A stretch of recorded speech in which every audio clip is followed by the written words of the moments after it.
this world may resound with God's own heart. Oh, let the ancient words impart words of life, words of hope. Give us strength, help us hope.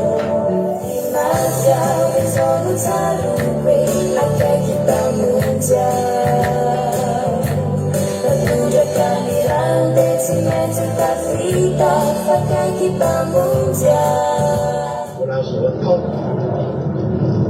这样子说是能够拉走他们。我那时候痛，啥都说非你是多的，啥都非法爱啥。我那时候痛，那怕不弄了的喽，那怕不弄了一点点的喽。我那时候痛啥？我那时候痛，你多看点他，我那时候有娃了。Non le fanfare che c'hanno se non gli lucuri gitani bali para finire un masso a giubileti ma il Isaiano ha già caupilu per mattino da sala nella rezzitu a un attimo fino a se una no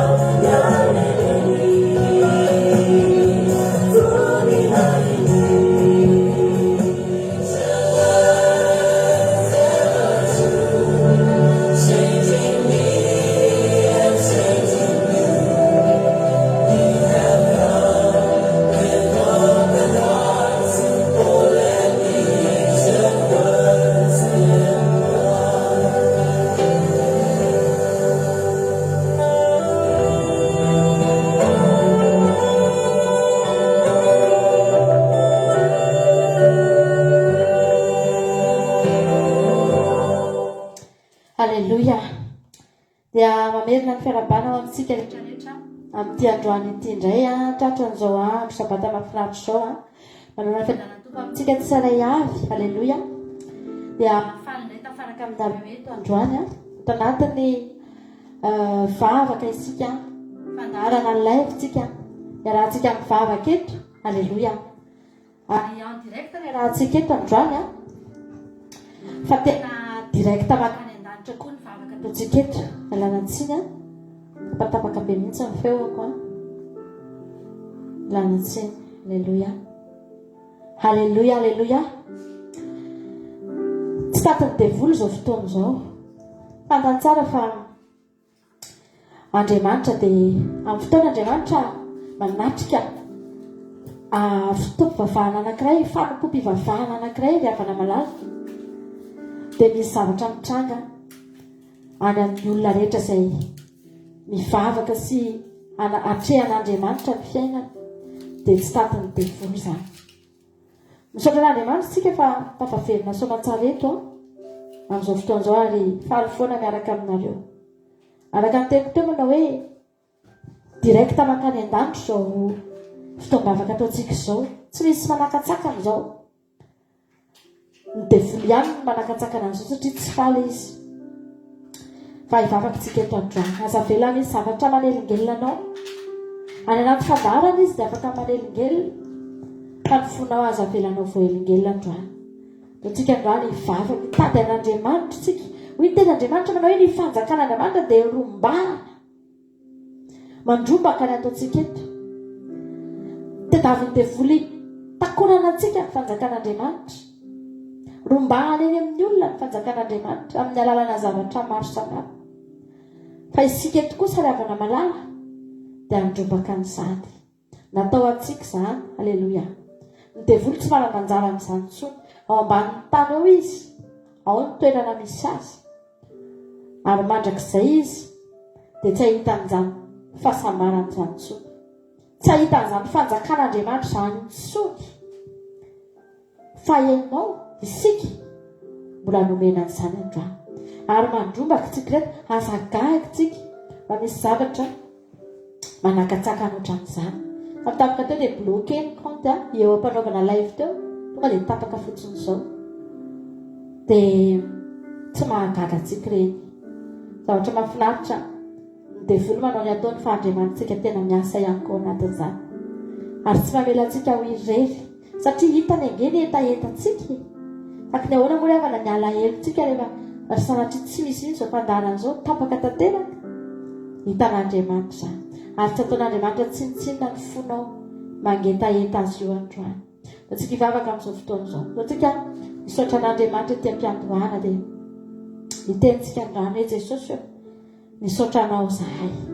Misaotra fa na fahavalongeza teo amin'ilonao na fahavalo kely dia izao nandresy ianao. Halleluja.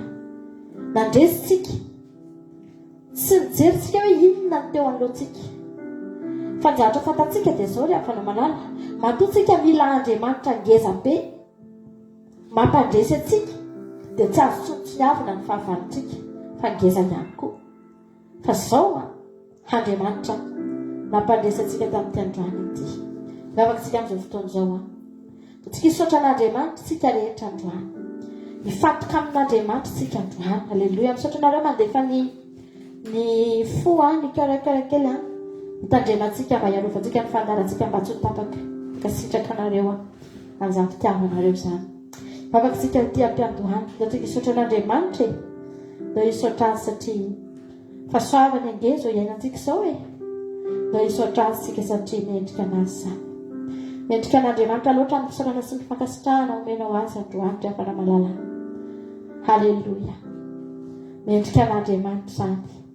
Misy fotoantsika mandeha eny amin'ny zavatra rehetrarehetra eny dia isaky misy olona manao zavatra kely antsika dia merci ozy izy tsika misaotra foantsika amin'ny zavatra rehetrarehetra. Misaotra an'ireny olona rehetrarehetra indraindray misy olona miteny zavatra kely antsika fotsiny eny bonne journée dia ozy isika merci dia misaotra tsika satria ilay olona misoete antsika an'izany. Be dia be ny zavatra isaorantsika olona eny amin'ny fiainantsika andavanandro. Ary tsy adinontsika mihitsy izany. Ary raha manadino an'izany tsika dia mety gaga ilay olona hoe za hoe mba handaro soa azy dia tsy nisaorany na dia misaotra ala tsy mihitsy. Fa firariantsoa fa tsy nisy ny oatra amin'izay. Fa Andriamanitra tsy mirary soa anao fotsiny izy. Andriamanitra tsy hoe niteny taminao fotsiny dia tsy natanteraka na dia iray tamin'ny zavatra niteneny anao azy. Tsy ary afana malala. Fa sady niteny izy nirary soa anao izy. No nanatanteraka ny firariantsoa rehetra izay nomeny anao. Halleluja. Amen. Jesosy malala. Nahoantsika ny tsy tsaotra azy ry afana. Nahoantsika ny tsy deran'Andriamanitra amin'ity androany ity. Misaotra anao izay Jesosy malala. Misaotra ny amin'ny fahasoavana lehibe dia lehibe Jehovah'Andriamanitra.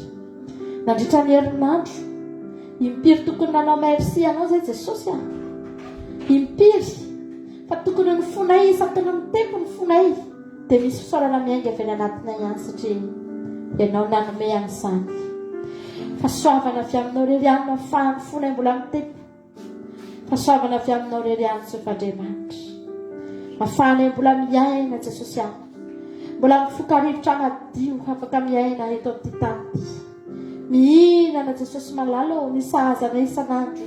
Mitafy ny sahazana isan'andro Jehovah'Andriamanitra. Fahasoavana sy zavatsoa avy aminao reny rehetrarehetra reny Jehovah'Andriamanitra. Isaorana eny anaranao avokoa izay rehetra mety takatry ny sainay na tsy takatry ny sainay Jesosy betsaka ny zavatra tsy takatray. Fatrany amin'ny tontolo tsy hitany masonay ihany dia miasa ianao. Miasa ianao ary miady anay ianao Jesosy miady anay ianao matoa izay mbola nandresy androany Jehovah'Andriamanitra. Tsy navelanao ho resy Jesosy Amen. Jesosy malalo. Misaotra anao izay Jehovah'Andriamanitra. Miteranao izay Jesosy anao ny voninahitra Jehovah'Andriamanitra. Anao ny tera Jehovah'Andriamanitra. Anao ny saotra Jehovah'Andriamanitra. Anao avokoa izany rehetra izany Jehovah'Andriamanitra ray atsara ianao. Ny fitiavanao no matoy izao anay Jesosy toy izao izay satria no ny fitiavanao sy ny fanondram-ponao izay tsy takatry ny saina Jehovah'Andriamanitra. Misaotra anao izay manome voninahitra anao reto vahoaka kelinao Jesosy manome voninahitra ny anaranao ambony indrindra. Mitsaoka ny anaranao ambony indrindra. Midera ny anaranao ambony indrindra Jesosy manome voninahitra ny anaranao lehibe sady masina indrindra. Tsika ravana malaka amin'izao fotoana izao. Afaka mandohalika mihitsy ianao androany. Afaka mandohalika ianao mba tsika hisaotra an'Andriamanitra eo am-pandoliana ety am-piandohana. Na dia izay fotsiny aza tenenao hoe misaotra Jesosy. Misaotra ity ahy eto misaotra anao Jesosy malalo. Tsy fitarainana nentinao eto androany rapana. Tamin'ny herinandro ianao mety nitaraina nangataka tamin'i Jesosy tsika satria nisy zavatra nahanteny antsika. Nisy zavatra tena nilantsika an'Andriamanitra tena urgent be mihitsy tamin'ny herinandro iny. Tena hoe raha tsy ianao Jesosy no miasa eto ato anatin'ny minitra sy ny segondra dia tsy haiko izay mahazo ahy. Nisy olona teto tena niaina an'izany zavatra izany. Ndaontsika androany hisaotra an'Andriamanitra. Fa fotoana androany hisaoranao an Jesosy ry havana malala. Voninahitra ny Andriamanitra fa tonga tao anatin'ny minitra vitsy ny segondra vitsy izy namonjy anao. Halleluja. Amen Jesosy. Teranao zahay. Manome voninahitra ny anaranao Jesosy malala. Fa tsara indrindra ianao. Amen Jesosy io. Halleluja.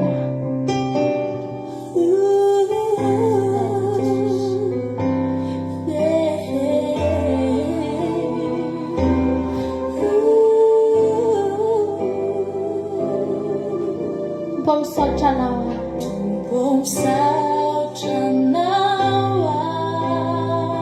Nifasoavanao.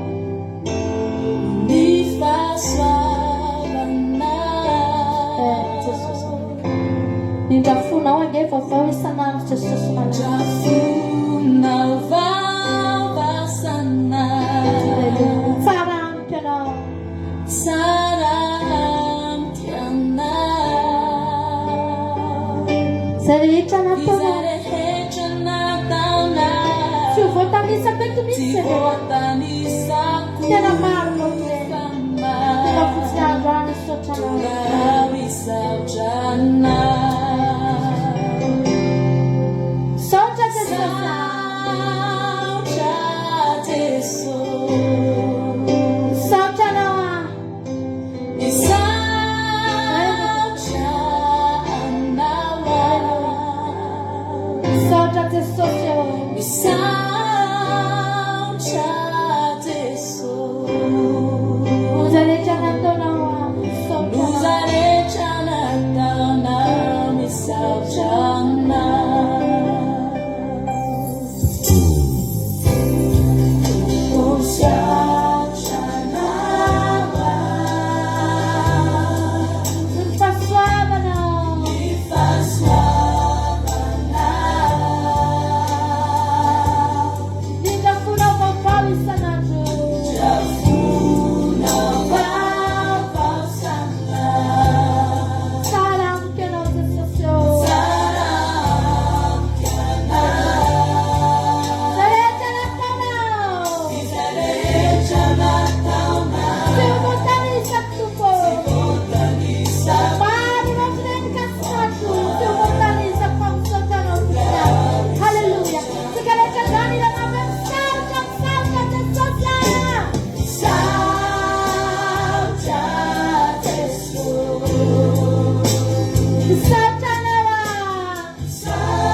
misaotra Jesosy malala.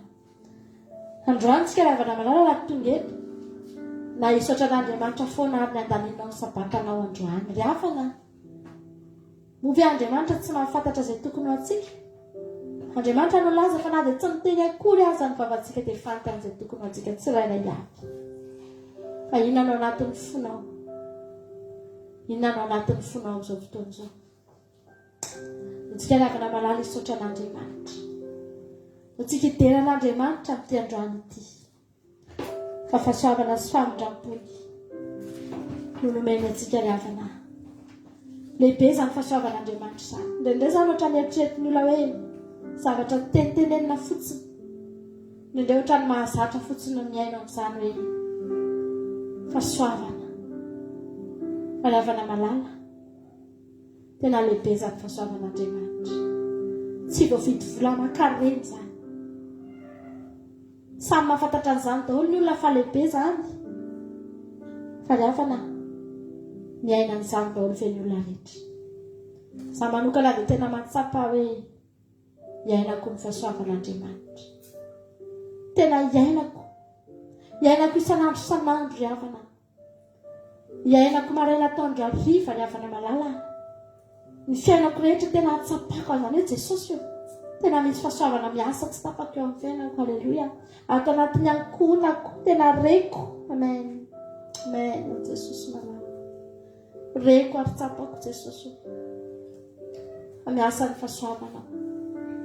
Ary izay rehetrarehetra reto Andriamanitra miaina n'izany avokoa Jehovah Andriamanitra. Ny ankohonana tsara ihany tena miaina n'izany nge Jesosy io. Fahasoavana manana fahasoavana Tompo. Izany no iainana isan'andro isan'andro Jehovah Andriamanitra. Isaorana eny anaranao izany. Hany ka indraindray mety misy zavatra tsy ampy aza ny fiainanay. Mety misy tsy fahampiana ngery avana eny amin'ny fiainantsika tsirairay avy eny. Misy zavatra tsy ampy eny, misy zavatra tsy ananantsika eny, misy zavatra banga eny indraindray. Fa noho ny fahasoavan'Andriamanitra dia mifeno ny fiainantsika. Noho ny fahasoavan'Andriamanitra dia mahatsiaro foantsika hoe tsy manan-java-mahory aho. Halleluja. Misaotra Jesosy malala. Tsika androany hideran'Andriamanitra toy ny kehany toy ny kira. Andao ataontsika tira mahafinaritra be ity amin'izao fotoana izao. Androany hideran'Endrika sy amina ny fiakanao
Amen.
Alleluia.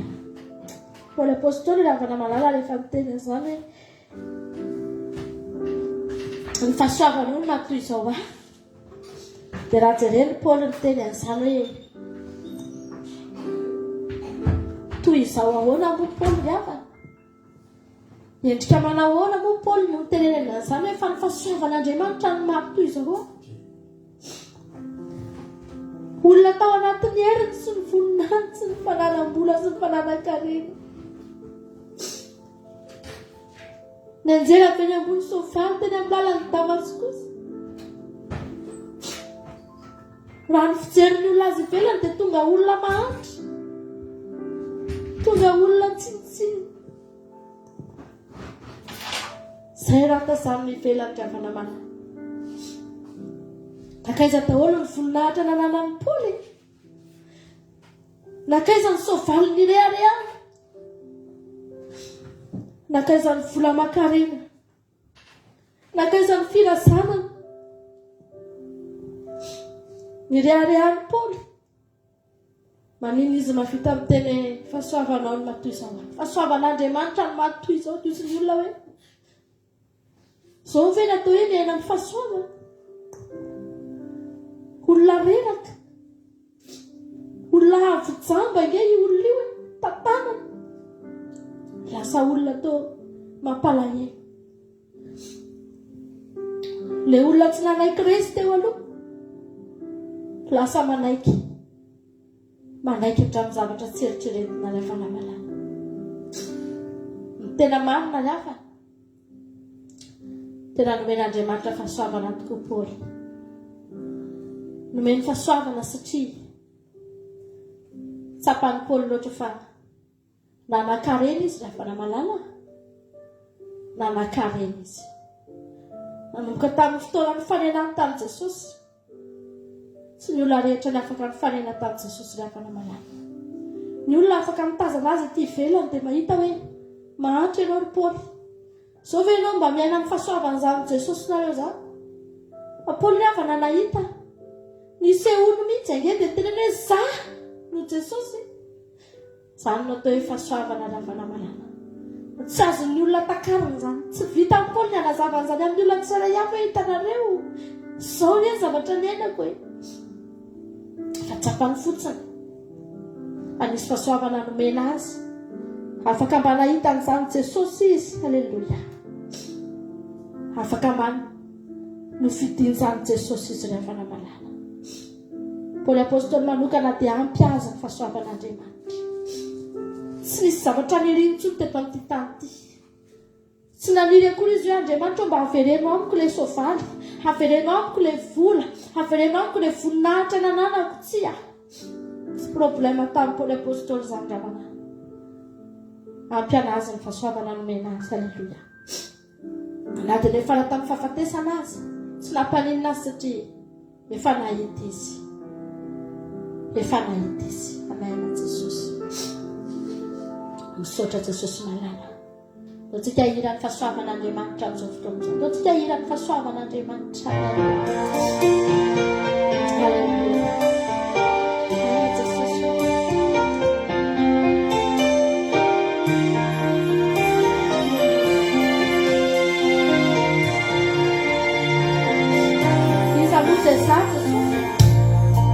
Iza no Jesosy. Iza mihotrany amin'ny fahalebiazana, zao ilay tsy menika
Andriamanitra ny lanitra nananganana ho zanaka rehefa namalala. Halleluja. Zava-dehibe zany. Zava-dehibe zany anarana mahazanak'Andriamanitra zany driavana. Amin'ny alalan'i Jesosy dia natsangana ho zanakitsika rehetrarehetra. Amen. Jesosy malala. Sotranao zay amin'ny rano. Raha sambidy, raha mahagaga Jesosy. Ilay raha tokana misy heriny mahery vaika eo amin'ny fiainana tsirairay avy. Ilay raha tokana ahafahana mandovana dia ny fiainana mandrakizay azy. O Jesosy malala. Tsy mba ny vatana isy ny nofina ihany ny vonjeny rano.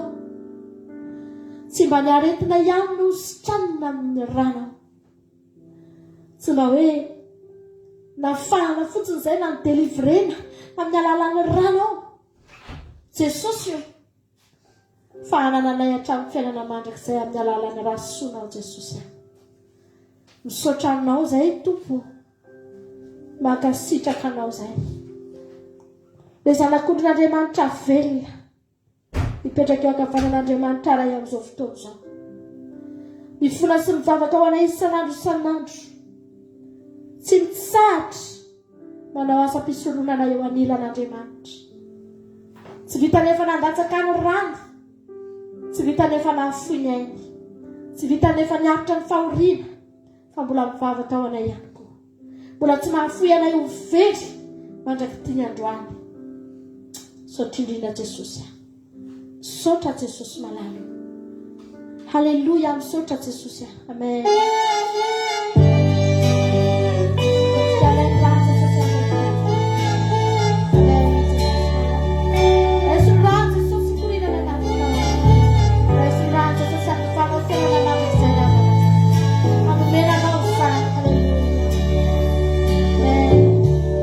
Inti yang tersasa Dan sakyang na yang setia minau Putna Vitalina Ampun tucinya Zulfitaliana Detan aku akan Muyaku faku Nizana sakau tuho Sirara katanya Sabela Dengan sabela kurara kepatatau Sak Jesus malalo Rais bikurina dengan Kurina tupuku Tangan jiwa Anadiwa Intia Jesuso Intia Jesuso Dan sakyang na Sabiyan inau Putna Vitalina yang ku kapuko Zulfitaliana Muyaku faku Dirasa na lang saka Sakau tupo Siurara katan magkasaya Bersama nuka ng sabilang sanurara katan suni Paurais pikurina na sumupasa Tangan jiwa tupuku Anadiwa Sigara cahila kafe Rescue Zanala Sakau Anadiwa Pateando Kapiala ng salagkaya Lawan ng naglaskala ng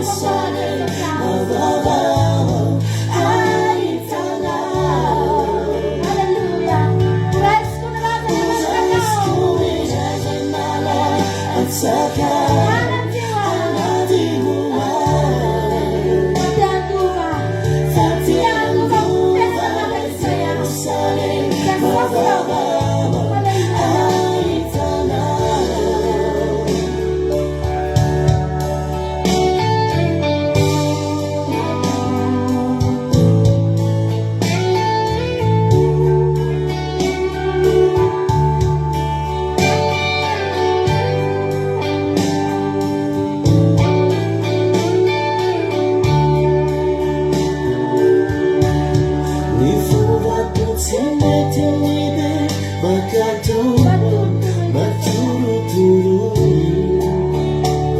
Tulang fumagurang kurang kaya Dan sadyang langit wala Hallelujah Ujung berada dalam sekarang Kau pucat pika Amen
raisondrahan'i Jesosy ry havana,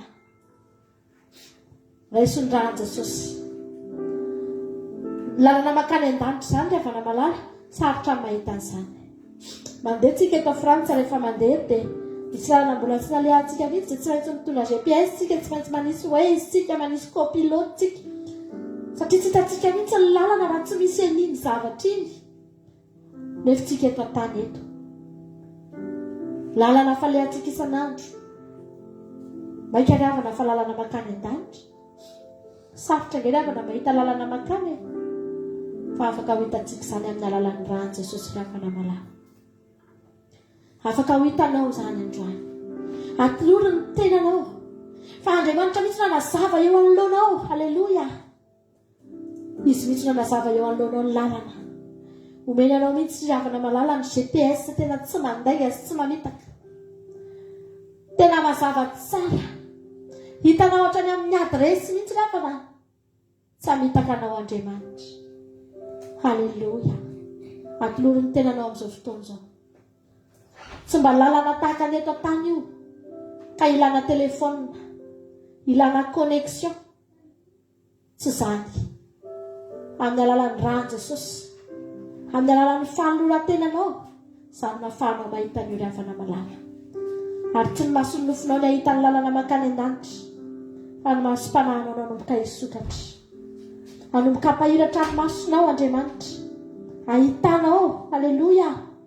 Ny lalan-kalehanao, hanazavany anao ny lalan-kalehanao ry havana malala. Atoloran'i Jesosy ny tenanao amin'izao fotoana izao. Tsika hanolo tena ho an'Andriamanitra ry havana. Teneniny mitsandrana Jesosy, ampazavao ny lalako, azavao ny lalako, azavao ny masom-paninahiko, fa te ahitanao ahy. Amen Jesosy.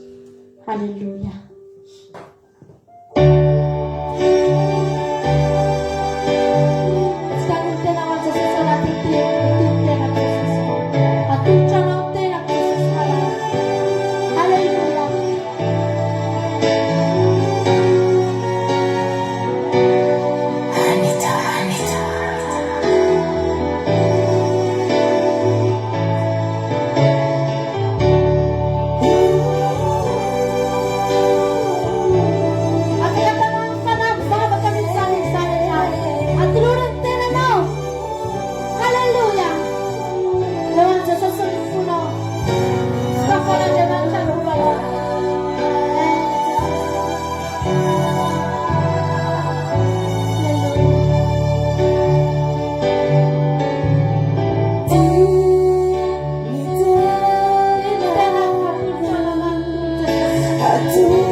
manjakao finoy ny fanainao masina mba ho verylanao miasanao ko ao anao zay jehovah tianao jesosy atolory azy ny fonao sy ny tenanao dia hovidrina ianao sy miankoronanao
ten'Andriamanitra manao hoe zay tarihan'ny fanan'Andriamanitra no zanak'Andriamanitra ravana. Ny ten'Andriamanitra dia milaza ravana malala. Fa Andriamanitra dia mampiposaka ny masoandro ho amin'ny tsara fanahy sy ny ratsy fanahy. Fa ny ten'Andriamanitra ihany koa dia milaza fa izay manome voninahitra no omeko voninahitra. Ny voninahitra ny ten'Andriamanitra tsy omeko ny hafa. Ny masoandro dia afana malala afaka hita n'izao tontolo izao. Mahita an'io daholo na avaratra na atsimo na andrefa na natsinany. Mahita ny masoandro avokoa ry afana malala. Na mpamon'olona na mpijangajanga na mpierina na mpanompo sampy na mpangalatra. Mahita ny masoandro avokoa ry afana malala. Tsisy mihitsy hoe olona mpamon'olona dia tsy mahita masoandro izany. Tsisy mihitsy hoe olona mpanao ratsy dia tsy manana masoandro fa afaka mahita an'io. Nizaniza. Za teteny aminao. Ao an-danitra ao ry afana. Teniko tao anaty commencement tao anaty message tao amin'izao. Ao an-danitra tsisy masoandro. Voninahitra Andriamanitra no manazava ao. Ny anjely ry afana malala. Izany no mahatonga antsika tsy afaka mahita anjely isan'andro. Tsy afaka mahita anjely tsika satria ny anjely mitafy voninahitran'Andriamanitra. Tsy masoandro no manazava azy fa eny aminy eny misy voninahitran'Andriamanitra tsy mety miala eny. Dia ino no entiny? Dia tsy afaka atao hitantsika izy satria tsy zakantsika ny mahita azy. Ary ny olona nahita anjely tao anatin'ny Baiboly dia natahotra no faty satria mahita tahaka ny mahita an'Andriamanitra. Tsy natao hitantsika isan'andro izany anjely izany.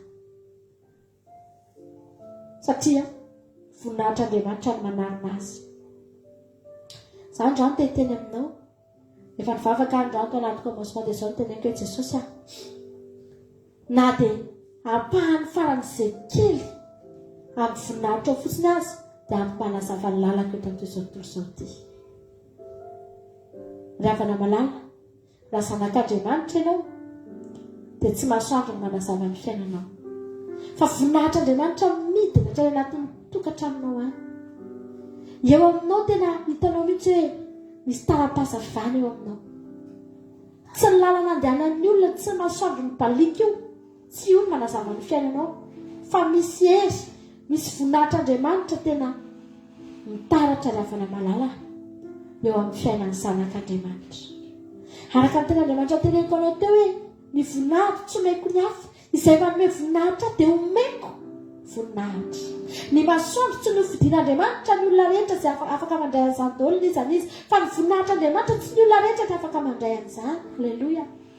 Fa izay tia nomena azy ihany, izay manome voninahitra azy ihany, izay mitady azy ihany, izay zanany ihany, izay mankatoa azy tahaka an'ireo anjelany an-danitra izay tena mankatoa an'Andriamanitra hatramin'ny zavatra kely.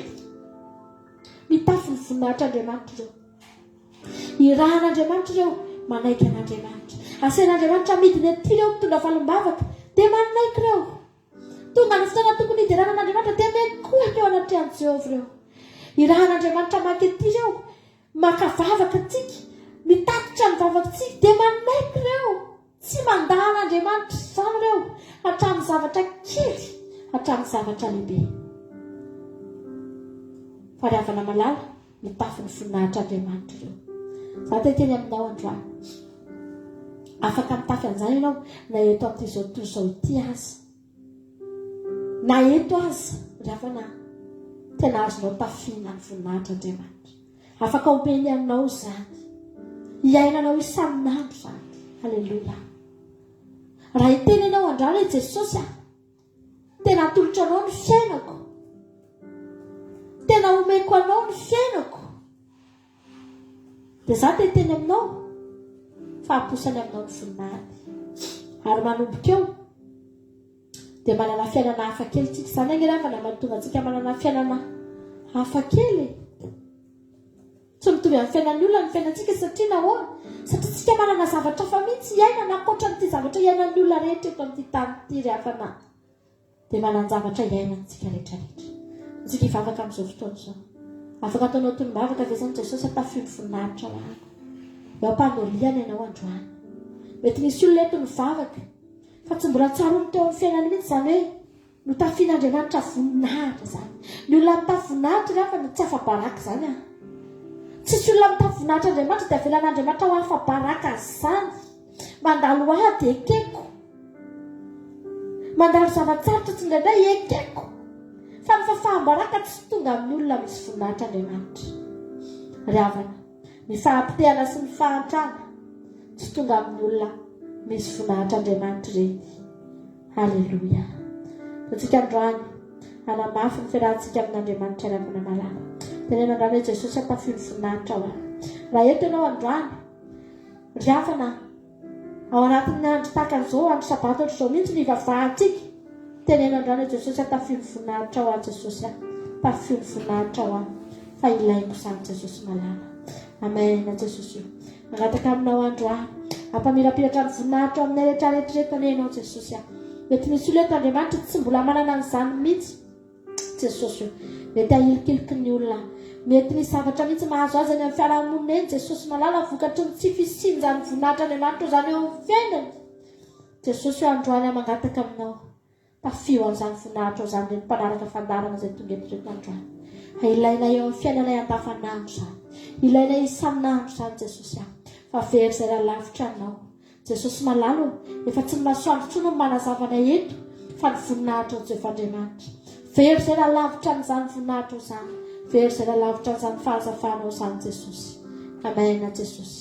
Atsika anao antiry indray androany averintsika ilay tiry tantanao fahosa Jesosy malala. Amen. Samy manaiky mahasoranao tantano izay fahose.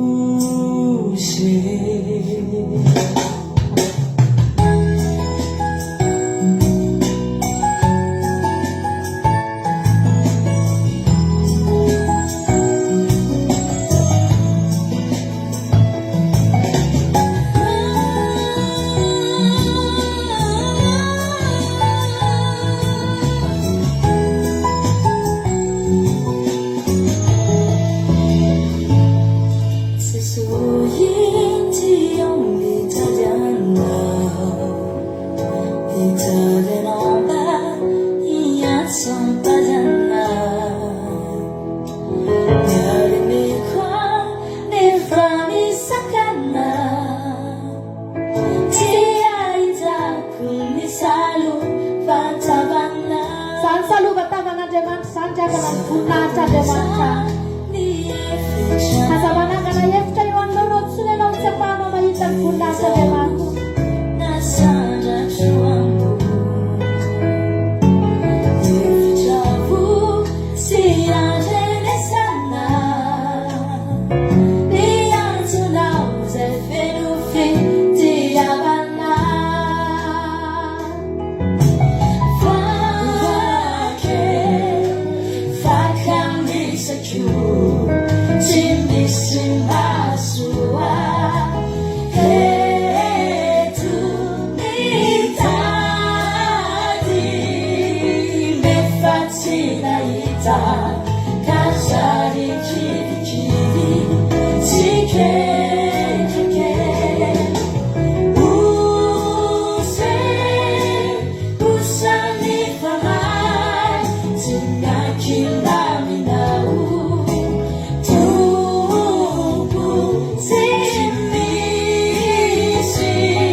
tena hosangeravana ny olona amin'izao fotoana izao hoe dray andro ravana malala nandeha tany amin'ny farmasia dia efa amin'izao andro izao tena gaga tamin'izay zao Jesosy tena malemy tokoa ny olona tsy manana anao. Makany amin'ny farmasia dia mividy vitamina an'ilay zanako satria narary izy tamin'izay. Efa tonga tao dia nahita olona mpivady rehefa naniditra avy any. Efa lehibe zareo efa antitratitra. Dia gagabe veriko fa hividy fanafody zareo vao aingana kely izany tamin'ny tapabolana. Eka izy tsy hividy fanafody ravana malala fa nanontany izy hoe izao nataony tamin'ilay farmasiana hoe hanao vaksiny aho ozy izy. Dia izy ilay farmasiana nanontany satria tsy napozin'ilay farmasiana izy hoe antigripa ve ozy izy ilay farmasiana. Ozy izy ka anti-covid ozy izy Pfizer. Dia ohatrany nalay farmasiana ohatry sy gaga kely satria zavatra efa tsy dia matoa ilay farmasiana teny hoe antigripa ilay vaksine ataony. Dia ilay Pfizer zany ohatrany hoe efa tsy dia tena tokony ho be mpanao be intsony satria efa itsika rehetra ny alana hita rehefa hoe taky ny ahoana ny vokatra izany vaksiny izany. Dia gaga tamin'izay fotoan'izay satria somary nitodika kely nijery anazy. Za hoe Jesosy tena hosa marina ny olona. Izy amin'io tsy hoe marary, tsy manao masika akory ary izy. Olona mandeha tsara, mijoro tsara, salama tsara. Tsy hoe olona malezolezo marary izy hoe voan'ny covid na ohatr'izany no tonga tao. Izany angely afa naendrika fahahosana miankina amin'ny zavatra hafa satria tsy manana an'i Jesosy ry havana malala. Dia taitra tamin'izay hoe amin'izao andro izao ve Jesosy mbola misy olona ihany hoe tena mandeha makany amin'ny farmasia mihitsy dia efa tsisy fanerena, efa tsisy mitentsina hoe tsy maintsy manao vaksiny hoe tsy mahazo an'izao raha vao tsy manao, fa mbola lasa ihany ny olona ry havana izy mihitsy ny makany tetepele tsindrony ihany. Ry havana malala endrika fahahosana izany. Ary ny fahahosana tsy mifidy volo-koditra io, tsy mifidy vola aman-karena io, tsy mifidy fahefana na diplôma, fa ny olona anankiray raha fa rehefa hosa ny fanahy dia hosa foana izy ary mampalahelo. Izaho androany teteny aminao, halleloja, ianao tsy hosa satria Jesosy mihitsy niteny fa tsy fanahy hosa intsony no nomena antsika. Nanana fanahy hosa tsika tamintsika mbola tsy mivavaka. Hosa daholo tsika rehetrarehetra, nalemy daholo tsika rehefa na mora matahotra lavintsika. Fa Jesosy niteny fa tsy fanahy hosa no nomenanao fa fanahy mahery. Halleloja. Tianao Jesosy. Mandehana amin'ny herin'ny faherezana ho nitenin'ny Paoly apôstôly. Tianao Jesosy ry havana malala. Toa tsika androany niteny hoe Jesosy tsika ry havana tsy matahotra. Amen. Ninona mihitsy, ninona satria manana mpamonjy tsika ry havana malala. Tena manana mpamonjy tsika ianao. Halleloja. Tsisy tokony hampatahotra anao ny fiainana eto amin'ity tany ity. Tsisy tokony hampiroro anao ny zavatra rehetreto. Na fahafatesana tsy tokony hampiroro antsika izany. Fa manana mpamonjy tsika ry havana malala. Halleloja. Ataontsika izany amarana antsika ny fotoana. Aoriana izany tsika dia ihay ny toriteny. Maretatra amin'ny farany. Tsy miala antsika androany tsy voky ny fanahintsika. Ihay ny toriteny tsika aoriana ny tira mahafinaritra ity. Ataontsika izy ity hoe akaiky mpamonjy azy Jesosy. Halleloja. Ataontsika izany ira mahafinaritra be izany amarana antsika ny fotoana androany.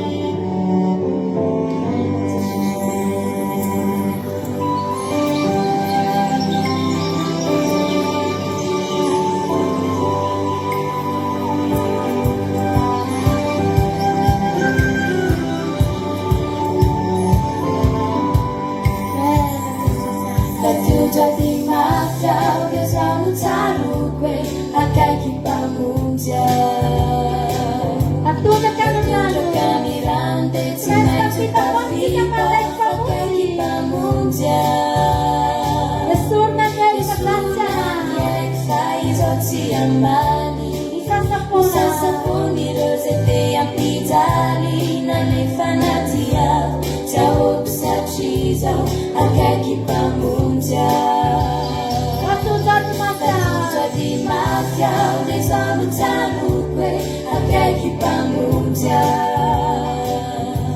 Latuja kanirande Simensu tafita Akaki pamunja Esunani ekfaizo si amali Usasaponi rosete ampitali Nalefanatia Taoksachizo Akaki pamunja Itana nini tuja mamunja ifona Atuzula nasifaka panay Panabi-tabi ala misi futona Malayelu kami tumanyaw Mandima makilua sa mezinaufa Siya tau jirufa balwa Kaisa na jude fanta tufa Akaki pamunja Tatuja di mata Ulizono talukwe Akaki pamunja Tatuja kamirande Simanju tafita Akaki pamunja Esunani ekfaizo si ambali Usasaponi rosete ampitali Nalefanatia Taoksachizo Akaki pamunja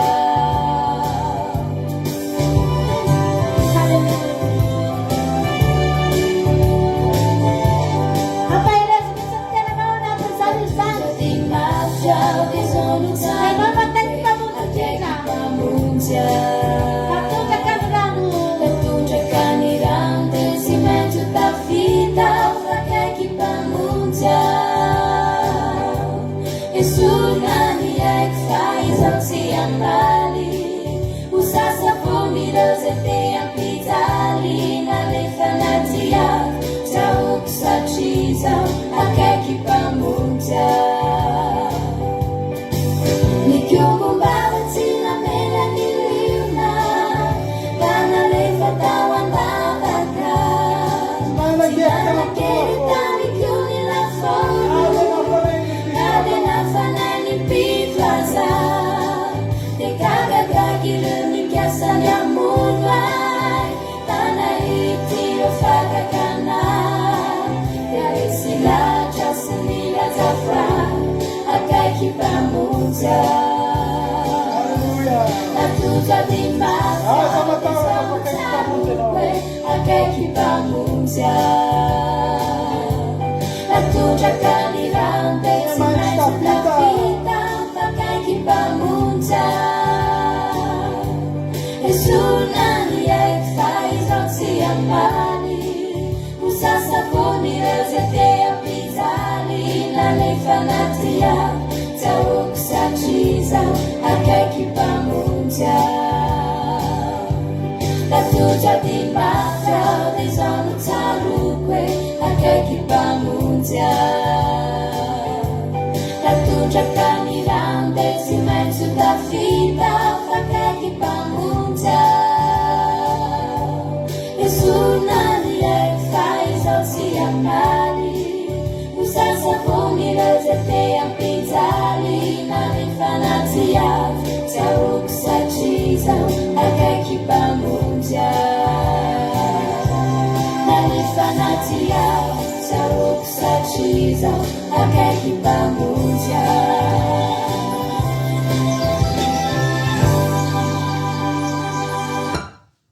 Ivavakavatratsika ho an'ny toriteny amin'izao fotoana izao a. Hitaka amin'ny mahazatra tena etombavaka ny mpitoriteny, etombavaka koa ny fonao a mba handray ny toriteny rehefa malala. Fa tena hoe tsy zavatra andalo fotsiny eo aminao, fa tena hamono tsy tahaka ny avolongisa tsy handray ranitsika rehetrarehetra androany, fa tena hoe tena ho tanteraka ny tenin'Andriamanitra. Niza tonga eto izy androany ka manana etaeta izany olona izany, dia Andriamanitra hikasika azy manokana amin'ny alalan'ny toriteny.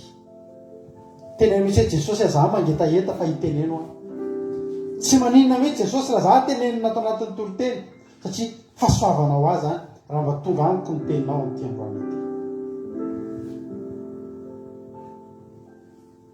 misaotranao zay jesosy tamin'ity fotoana androany ity misaotranao jesosy a ny fotoam-bavaka zay vita teto androany isaorany aminaranao zany satria ianao ny nanendriny mavava ny mpanomponao dia misaotra indrindra tompo misaotrany amin'ny ila nakasika anay misaotrany amin'ny teny rehetra zay napetraka ao teny am-bavaka eny misaotranao fa na dia misy aza ny sakatsakany dia hototosa somatsara ihany zao fitandremanay ny asa sy fizaranay ity andro mahafinaritra teny andro sabatanao Jehovah kora togeto zay amin'ity androany ity mahafinaritra ny fiankofana sy ny fiderana fa renay mbola misy zavatra tsy ampy Jesosy a dia ilay feonao mibitsika aminay ilay teninao ampahery anay ilay teninao anangana anay mitenena Jesosy a momba aeto ianao androany fa za dia fitaovana fotsiny any ary folo fisainako kely ny fahalalako fa ianao anino hiteny ny fahendrena lanina eo hery misory raha misolo vavanao tokoa raha mijoro eto amin'ity androany misaotra Jesosy ny fanatrehana ratsy rehetra ny fitaovana tsy azony dia volikitikityana ny fanatrehanao Andriamanitra tsy azony dia vorelingelenina ny fotoananay tsiray avy eto izay reto dia tsy azo elingeleniny apelina isan-karazany manivelany any ny anaranao Jesosy ny anaranao Jesosy tenena Jesosy fa voninkenanao zay a alleluia amen ndao anao irarentsika miloha idirentsika amin'ny tenin'Andriamanitra dia mimakomana maka baibolitsika hiditra amin'ny tenin'Andriamanitra alleluia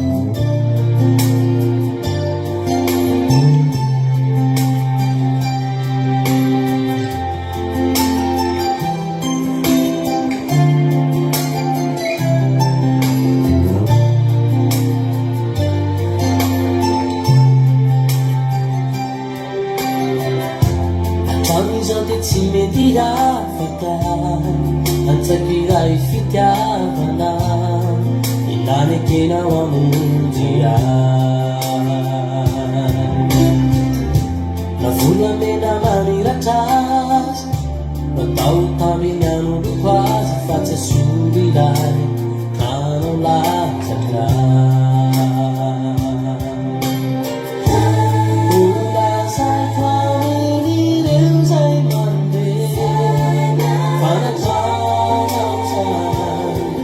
famudena arisawani uditeanama failai tufonyana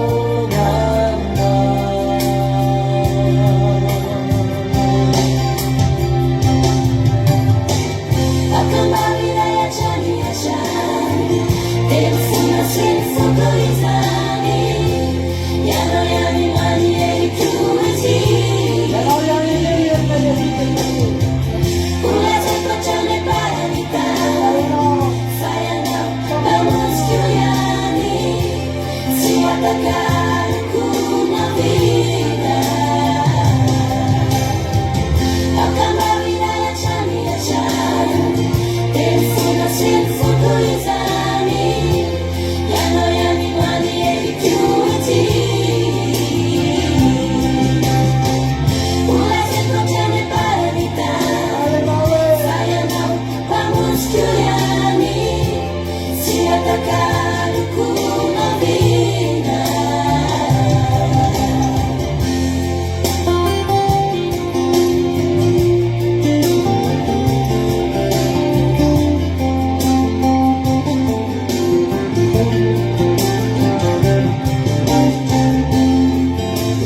tsy mahita mavitany nataonao ianatokana miaritraroa namomenazy zay rehetra ilakety sanao tsy amonjy ny aiko ary zava-pony ireo tsy mavonjya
Oray foana mandrakizay any antsika Jesosy a atao zay tonganao iray am Jesosy a mandrakizay a de lany many fiainanao miraba antsika rehetra zay tratrantso eto zay androany a de fiadanao tomba eo amitsika rehetrarehetra de faly be zay miona aminao eto a de raha antsika nita moa fa nisy sakatsakana kely tamy voalohany a isoran'Andriamanitra fa bloqué ny compte teo de miverina ihany izy aveo alleluia ay fa tsika iteny aminareo nokatra compte vaovao fa velona somatsara ihany hoan'ny Jesosy ny voninahitra de miraba antsika rehetra de fiadanany tompony eo amitsika rehetra de ho sabata mpafinaretana ho antsika rehetra rezo sabata zao tena hoe ho feno ho sabata fandresena ho aso anao a alleluia amen ametantsika de hiditra amin'ny tenin'Andriamanitra mirabana rehetra zay tonga eto a de matoka fa tsy verimaina ny fotoananareo eto tena resy lahatra fa tsy verimaina akory a ny fotoananareo eto ry havana malala fa tena hoe Andriamanitra nonitra am'izany fotoananareo very zany a ninona mety irin'ny fonareo de ho tanterahan'Andriamanitra ne a alleluia zay irin'ny fonao de ho tanterahan'Andriamanitra inona no mety zavatra etaetanao am'ty androany ty a inona ny mety zavatra mety hoe mahatelitely anao am'ty androany ity a za ty aperanao androany manao hoe anisan'ny antony vavahantsika daholo zany rehetrarehetra zany alleluia ary aza manaiky hoe nandalo fotoam-bavaka nefa mitovy amin'ny teo ihany a ny fiainanao a ry havana malala fa tokony hitondra hery a sy fahasoavanao anao a ity fotoana ty Andriamanitra isaky miona amin'olona raha tena mandritsaky ny fotoam-bavaka anankiray a de tena tokony mivoaka aveo ny olona rehetra mahery daholo Andriamanitra dia mampitondra telo somafaly. Andriamanitra dia maniraka ny mpanompony ilaza amin'ny olona anonona fiadanana, anonona zavatra tondra fanantenana, ary tsy mba sitrak'Andriamanitra mihitsy ny akivony olona. Tanjon'Andriamanitra dia mba tsy akivy asy ianao na amin'inona na amin'inona, na amin'ny fanompona na amin'ny asa mandra, amin'ny fiainantsika manontolo, dia tena tanjon'Andriamanitra ny tsy akivy antsika rehavana malama. Mampiran'Andriamanitra mety antsika kivy, ary tian'Andriamanitra mihitsy ny hanao ny zava-rehetra mba tsy hahatonga antsika ho kivy. Tanareo tany amin'ny Exodosy any dia mbola tsy zay ary ny tena tenin'Andriamanitra amin'ny Exodosy toko 13 any vakitsika vitsenike zay hoy ny tenin'Andriamanitra hoe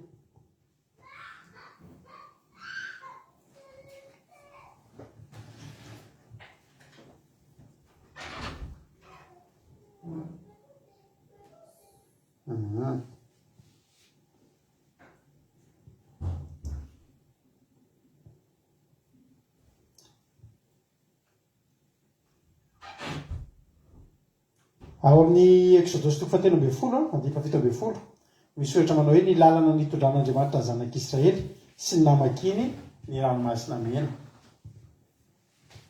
Vakiko amin'ny anarana Jesosy andika 17. Ary rehefa nalefa amin'ny Farao ny olona dia tsy mba nentin'Andriamanitra tamin'ny lalana nakany amin'ny tanin'ny Filistina izy na dia akaiky azy izany. Hoy Andriamanitra, andrao anenina ny olona raha mahita ady ka hiverina any Egypta.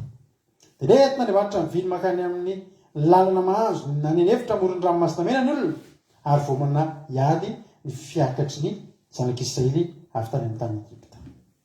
Amen.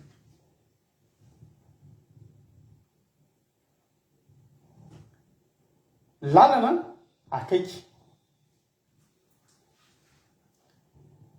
Fa raha nisafidy Andriamanitra hoe lalana akaiky ve? Sa ny olona anenina?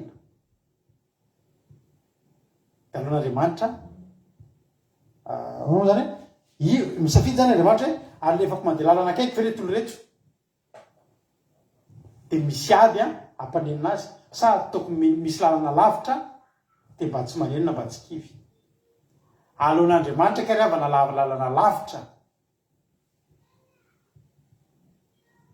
alohan'Andriamanitra mahita ny olona mandeha lalana lavitra, n'Andriamanitra zany ampisafidiana hoe mihazakazaka 100 metatra sa mihazakazaka 1000 metatra. Alohan'Andriamanitra mihazakazaka 1000 metatra. Satria ilay hazakazaka vetivety io misy zavatra tsy ampozinao, dia mety hanenina iny olona iny dia hivelon-dalana iny olona iny dia kivy iny olona iny. Ary za teny aminao fomba fiasan'Andriamanitra ny lalana lavidavitra io. Aza mbola kivy, aza manontany hoe aiza ihany ny anjarako. Hoy izany raha ny tokony ho izy efa tokony ho tonga ny valim-bavaka raha zay. Raha ny tokony ho izy araka ny eritreritra ao. Andriamanitra mitsinjo zavatra anankiray dia ianao mba tsy hanenina. Alleluia. Ianao mba tsy ho kivy, ianao mba tsy ho ketraka. Ary ty toriteny ty androany dia ampahelezana antsika mba tsy ho kivy, tsy ho ketraka, ary mba tsy hanenina ihany koa. Ampalahelo raha niala tany Egypta ianao dia efa manenina ny alana tany. Isaia 2:7 vakitsika amin'ny anaran'i Jesosy. Ny amin'ny mpanompon'i Jehovah mitondra famonjena ho an'ny Israely sy ny firenena rehetra. Isaia 2:7 hiditra amin'ny tena toriteny ary tsika androany. Isaia 2:7 indro ny mpanompoka izay nitananiko dia ilay voafidiko sady sitraky ny foko. Napetraka eo amin'ny fanahiko, amoaka tsy pika ho an'ny jentilisa izy, tsy antsoantso izy na anandratra ny feony, na hanao izay andrenesana ny feony eny an-dalana. Tsy ho tapahina ny volotara, tsy ho tapahiny ny volotara torotoro. Alleluia. Ary tsy hovonoa ny lahin-jiro manetona, amoaka izay tena rariny tokoa izy. Andininy 4, tsy ho reraka na ho kivy izy, mandra-panorory ny rariny amin'ny tany, ary ny nosy iandry ny lalàna. Alleluia. Ahoana ny tena Andriamanitra? Tsy ho reraka na ho kivy izy.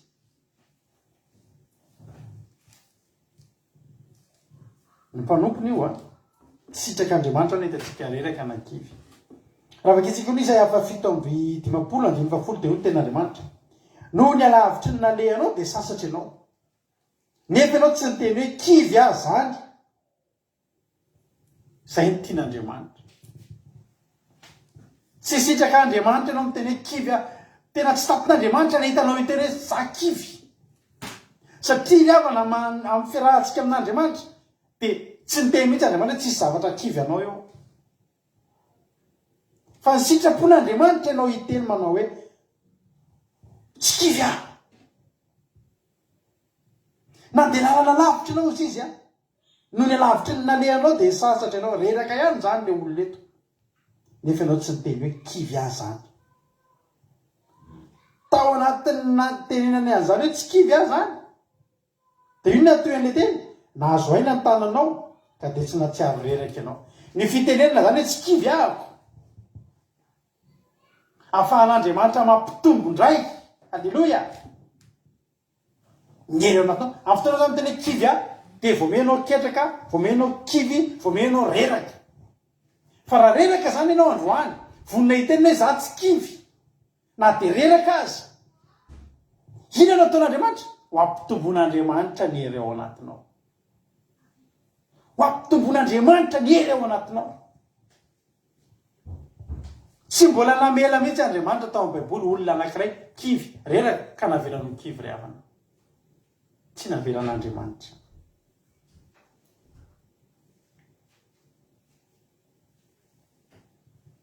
izy atao amin'ny baiboliny tsy efa nikareraka izy atao amin'ny baiboliny tsy efa sekreraka ry havana malala raha ijerentsika ny Exodosy eo akaikikely eo Exodosy 7:10 inona ny zavatra nitranga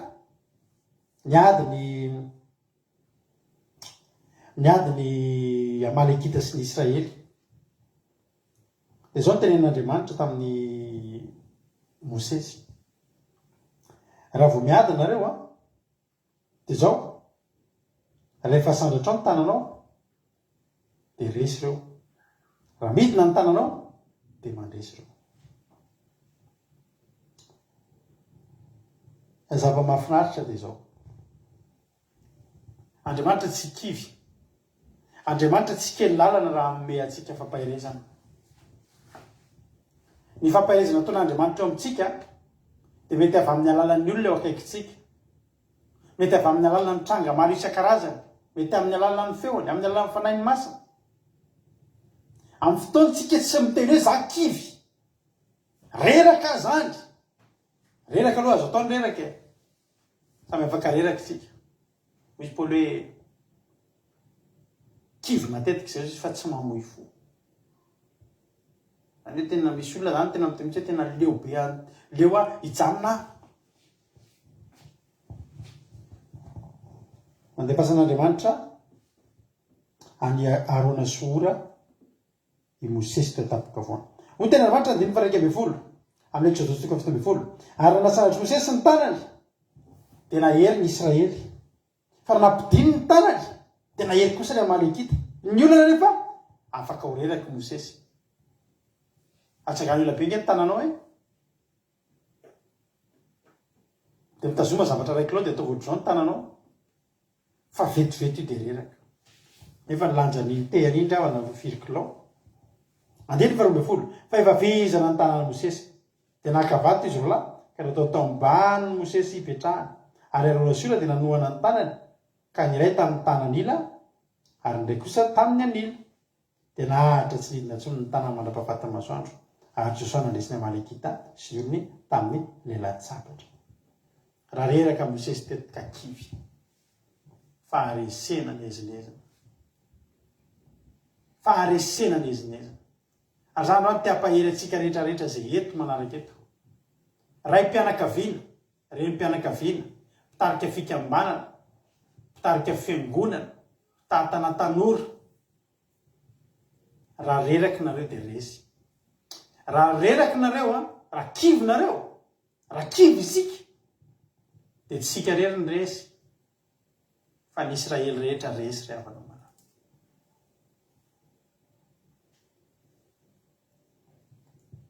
sitrak'Andriamanitra ny hitantsika ao amin'ny kivy andriamanitra rehefa mandefa zavatra eo an'lohantsika dia na izy te hitsapatsika, te hiza-toetra atsika, na izy te hanatanjaka atsika rehefa. Fa tsy ny hanan-kivy atsika, tena tsy ao anatin'ny programan'Andriamanitra ny anao zay hakivy asy ianao. Averika ny afaka reraka tsika satsika olombelona. Fa anatin'ny saitsika any amin'izay tsy manaiky kivy. Ny vatana zany reraka, fa ny saina tsy manaiky ho reraka. Ny saina tsy manaiky ho kivy. Alleloia. Raha androany ianao tsy manaiky ho kivy, ny zavatra mitranga eo aminao dia ho ampitomboin'Andriamanitra ny herao anatinao. Le tananao reradreraka iny le enao reradreraka iny fa enao miteny za na mafisinao ny sainao za tsy kivy. Mivadika hery ao anatinao zay teninao zay. Mivadika fanampiza ho fomban'Andriamanitra. Makiny le zavatra aseho. Fa ianao mihitsy tsy manaiky kivy mafy loha. Halleluia.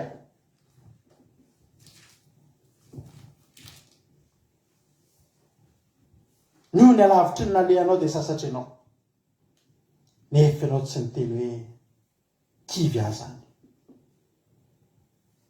Tampotampoka teo, nahazo aina ny tananao, ary lasa tsy nahatsiaro reraka intsony ianao.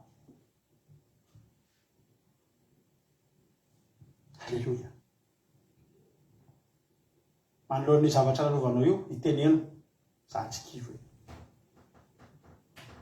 Raha miteny ianao hoe kivy, tsy mitovy ny zavatra iseho no ianao miteny hoe za tsy kivy. Ny zavatra miseho tsy miova, samy reraka ihany.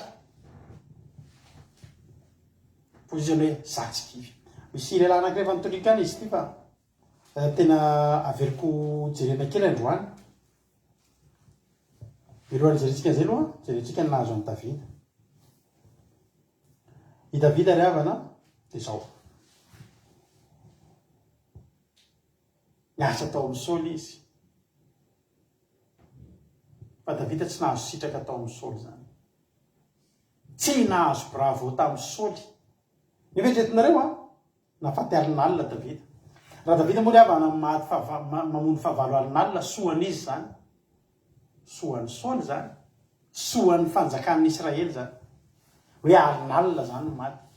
Ne tsara ny vokatra. Arivo teo aloha, zao efa alin'alina. Manomboka ny niakatra zany ny vokatra. Tsika rehetra any ampiasana samy manao an'izany hoe rehefa misy vokatra tsara dia mba mahazo prime kely. Halleluia. Azo isorako an'i Jesosy, izoko vavom-belona aminareo. Tamin'ny herinandro tia, tena nahazo prime, indro nahazo prime tao anatin'ny herinandro, indro nahazo fakasitrahana manokana tamin'ny mpampiasa. Satria naninona? Satria nataoko tsara ny asa. I Davida impirina anao an'izany. Alin'alina ny matiny. Inona ny setriny? Torakalefony. Jerenareo tsara. Any amin'ny Samuel voalohany toko 7 andininy 7. Ary ny vehivavy mpandihy dia nira hoe Saoly nafaty arivo fa Davida nafaty alin'alina. Dimy vavalo dia tezitra indrindra i Saoly. Fa tsy sitrany zany te zany ka hoy izy tamin'ny ny any Davida nataony alin'alina fa ny Akisona nataony arivo. Ko ny fanjakana ihany ny sisa tsy mbola azo. Nalefa ny lavitra be ny saina. Ianao zany rehefa tsy milamina ianao dia milasa lavitra koa ny sainao. Lasa lavitra an'izay hoe tena marina tsy mifanjakana mihitsy. Davida tsy nieritreritra an'izany. Fa Davida nanao ny asa ny ara-dalàna. Davida ravana tsy fanjakana ny tediaviny. Sitraka mety olombelo loatra antsika ihany ke Davida io. Sitraka. Ianao hoe zao ohatra mba misy zavatra tsara ataonao dia tonga dia hoe fanjakana ve no alainao? Mba ilaina nge ny sitraka ravana. Mba mahaizanao maka sitraka rehefa mba misy fahasoavana. Tena rehefa mba misy zavatra mahafaly anao manolona. Za tena nandinika mihitsy teny mampionona teo. Mahavariana ravana ny fiainana aty andafy aty. Aty andafy aty ianao olona tsy fantatro akory tampotampo fampiarahaba fotsiny dia efa fampitsikitsiky dia fampirary soa. Mividy zavatra manolona ianao tsisy avina bonne journée tsy maintsy mandeha.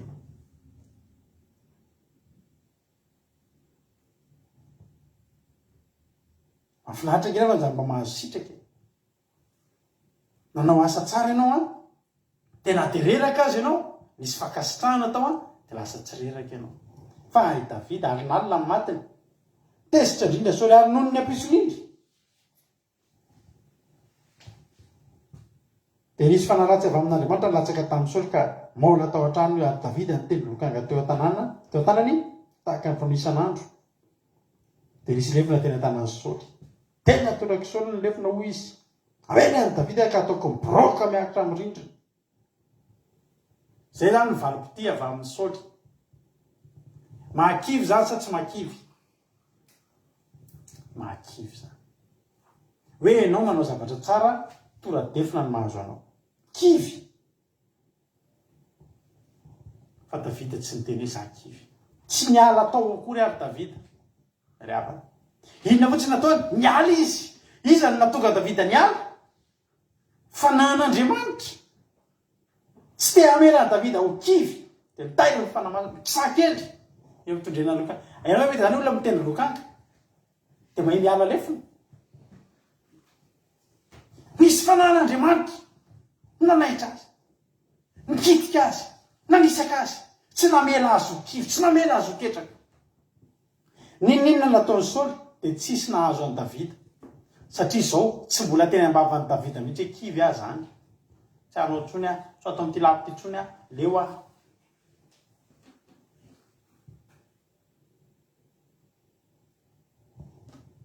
ao ambadiky zany a arakaraky ny nanaovan'ny Saoly ratsy an'i Davida no nahatsapahan'ny Saoly fa momba an'i Davida Andriamanitra any amin'ny andiny fahavalo amby roapolo io a ho tena Andriamanitra ary Saoly nahita sy nahalala fa Jehovah momba an'i Davida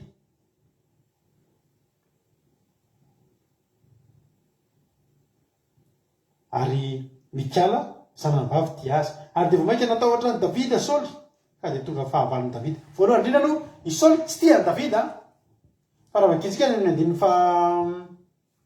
fahenina ambin'ny folo dia hoy ny ten'Andriamanitra ary ny Israely sy ny Joda rehetra kosa tia an'i Davida sady nitondra azy nivoaka sy niditra hitanao ary Davida voatora defina fa any amin'ny olona narivorivo ny amanalonaliny mahazo fitiavana halleloia hitanao raha nifantoka tamin'ny Saoly Davida dia kivy fa i Saoly mifantoka amin'ny azon'Andriamanitra mbola atao azy hoy izy Andriamanitra ndana mivoaka ny atokotany misy olona tonga dia Joda sy Israely mihitsy hibatabatanao halleloia tianao amena voalohany indrindra tao aoriana ny soa nataon'i Davida ka nivalian'ny Saoly tora defina tsy kivy Davida satria teo ny vahoaka tia azy teo vahoaka tia ary ny porifon'Andriamanitra tany amin'ny Saoly fa tena momba azy Davida momba ny Davida Andriamanitra ry havana nataon'Andriamanitra zany rehetra mba tsy hatonga fahakiviana eo amin'ny Davida ninona zavatra midona ninona zavatra miseho tadidinao tsy sitrak'Andriamanitra ny ankivy anao ary vonin'Andriamanitra anao ny zavatra rehetrarehetra mba hatonga anao hiteny an'ilay teny mahafinaritra be amin'isy afaka fito amin'ny dimampolo te reraka fa tsy kivy aho alleloia amin'ny fotoana miteny reraka fa za tsy kivy tombo ny herinao izy natsony no voame akivy anao raha voame tombo ny herinao reraka herinao ny teny hoe tsy kivy mainka fampitomboana ny herinao ina ny tenanao hoe kivy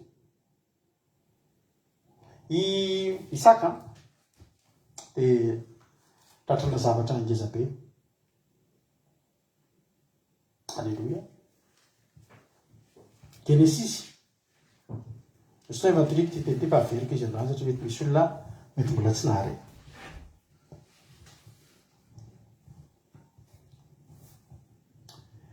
Genesis toko fahenina amby roapolo a soramary dia nivahinianany Isaka tany a Gerara ny nivahinianany Isaka tany Gerara nisy mosary teo amin'ny tany a dia lasa Isaka nakany amin'ny Abimeleka mpanjakan'ny Filistina tany a Gerara rehefa tonga tany izy a dia nangidy hoditra izy tonga tany tsy tia ny olona tompo tany izy anaovan'olona toetra tsy mendrika izy fa zao nomena anjara tany izy ahafahany mamboly. Andiny fa 12 amin'ny Genesis 5:4 zao. De hoe tena Andriamanitra de namafy tamin'izany tany zany Isaka ka nahazo zato eny tamin'izay taona izay satria efa nitahiny Jehovah izy. Iretinay olona tokony mahantra tany anatin'ny taniny tany satria nisy mosary nafindra an'Andriamanitra matsokivon'ny mosary de namafy tany an-tanin'olona. Mamafy any an-tanin'olona zany tsy mora, tsy hainao ny toetra ny tany, tsy hainao ny zavatra fatao eo. Za mino fa mety za mino aty amintsika zao samy hafa daholo, samy manana ny faritra mampalaza anazy amin'ny voly. Aty aminay zao ny voly aty aminay karoty de ovy de navet de voaloboka sy ny sisa tena vokatra be. Fa misy toerana ndray tsy mavokatra voaloboka aty. Raha mpamboly voaloboka aty aminay zany andeha ho any Antsoatra re toerana tsisy voaloboka. Aiza ny toerana tsisy an'ireny voaloboka reny tsy haiko. Ka any izy ny amboly voaloboka. Mety tsy hamokatra. Ary raha ny fomba fambolinao ovy tany Madagasikara mety ambolenao ovy aty tsy fantatro, mety tsy haiko na ety na tsy ety a tsy mpamboly. Fa ny zao ry havana malala, Andriamanitra tsy manao zay makivy, tsy manao zay maketraka, fa na de niova tany aza Isaka de nitahin'ny tompo izy. Ohatran'ilay Tsirabe zany aty aminay, mety tsy Frantsa manontolo mety aty aminay aty tena reny ny vokatra aty. Aty aminay aty ovy tongolo ohatr'izany de rehefa avy aty aminay alaina fotsiny le hitanao reny ny ovy sy tongolo reny satria avy maka an'le misy an'le machine be zany le engin agricole be maka an'le vokatra de misy latsa-datsaka eny de tonga daholo ny olona aty aminay. Rehefa misy fiotazana aty de makeo amin'le makeo amin'le champ zany rehefa vita de mitsipona mahazo ovy amin'ny gony mihitsy ianao raha te hihinana. Fotoana reneny tsisy fa afaka manao mihitsy ovy tongolo alai-potsiny reny. Anamamy koa ty aminay alai-potsiny sady madio tsara. Rehefa tena anamamy nareo te anamamy tena anamamy le tena izy aty aminay feno reny tsy vidina. Tsy atsiaritra iny fa Isaka vao tonga tany de mahavarindra ny azy reny betsaka ny vokatra. Ary tamin'izany tany zany izy ka nahazo zato eny tao anatin'ny taona iray satria efa nitahiny Jehovah izy. De nanan-karena reny lahy ka nitombo ka nandroso sy ny tombo ambara-pahatonga amin'ny mpanjato be indrindra. Tamin'izany de efa nisy milionnaire. Fananana be izy de ohatra manosy sy io miara andevo maro ka de nialina azy ny andevo maro de nialina azy ny Filistina. Masoko zany koa fa somary. Ka de nialina azy ny Filistina. Tanao eo amin'ny fiainanao tsy maintsy misy an'io olona io. Ary io tsy ahoana. Ary raha te ho tahin'ny tompo ianao de sory farak'izay aingana anatinao fialonana misy amintsika. Re mialina amin'ny zavatra tsy ilaina ravana ny fialonana. Rehefa misy olona tahin'ny tompo aminao tena raha tianao ny tahin'Andriamanitra mihoatra ny olona iny tonga de efa misaoran'Andriamanitra amin'izay nomeny anao. Aza mialina. Fa tonga ny olona de mialina. Fa ny zavatra olana arakaraky ny alonany reto olona reto any Isaka vomena tombo bebe kokoa ny fomba an'Andriamanitra ny Isaka. De le fialonana tsy mijanona teo. Zany mahatonga ny olona mamosavy ny farany. Ny olona mpamosavy reny niainga tamin'ny fialonana kely de niainga fialonana be de niavadika fahakalana de mamosavy ny farany. Ka ny ndreto ny tompo de zao rehefa avy nialina izy de narahany etsika azy ny fianonana andiny 12 ary lavaka fatsakana rehetra zay noedin'ny mpanompo ndray fomba fahaben'ny Abrahama de efa nivonoan'ny Filistina sy ny totofany tany avokoa. Fatsakana zany areny zany any amin'ny tany efitra. Areny zany any Palestina sy any Israely. Raha manana fatsakana zany ianao de tsy karazana hoe manana trano be mihitsy ny mihoatra an'izany satria amin'ny alalan'io fatsakana io ny amelomanao ny omby amanosonao sy ny ondronao ny ramevanao a ny borikinao a hosotronareo menakavy a hidiovanareo a indrahonareo sakafo a sy andrahanareo a ny volonareo avy amin'io lavatra io zany hoe tena io zany tena loharanom-pitahina mihitsy io de raisinao hoe le loharanom-pitahina mihitsy ny totofany ohatra zany nareo menakavy mampiasa taxi be de amin'ny alalan'ny taxi be io ny azahoanareo vola hividarana sakafo fiararan'ny mpianatra sy ny sisa sisy fa io taxi be io mihitsy ny gadraina tonga de tsy atao mihetsika tso tany amin'le loharano mihitsy ny totofan'ny olona mpamboly tsy manana loharano zany de aleo tonga de efa amidy ny tamboly ondry amanosy boriky sy ny sisa zany aleo tonga de amidy raha tsy misy ny lavadrano ry avana manana satria reo tsy maintsy misotro rano fa tany amin'ny laingony mihitsy araka ny fitenty tany amin'ny laingony mihitsy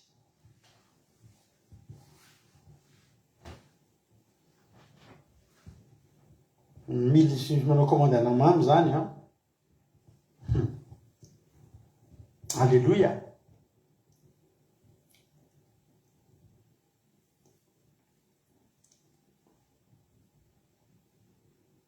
amen varina mamaky ny commentaire anareo vehivavy halleluia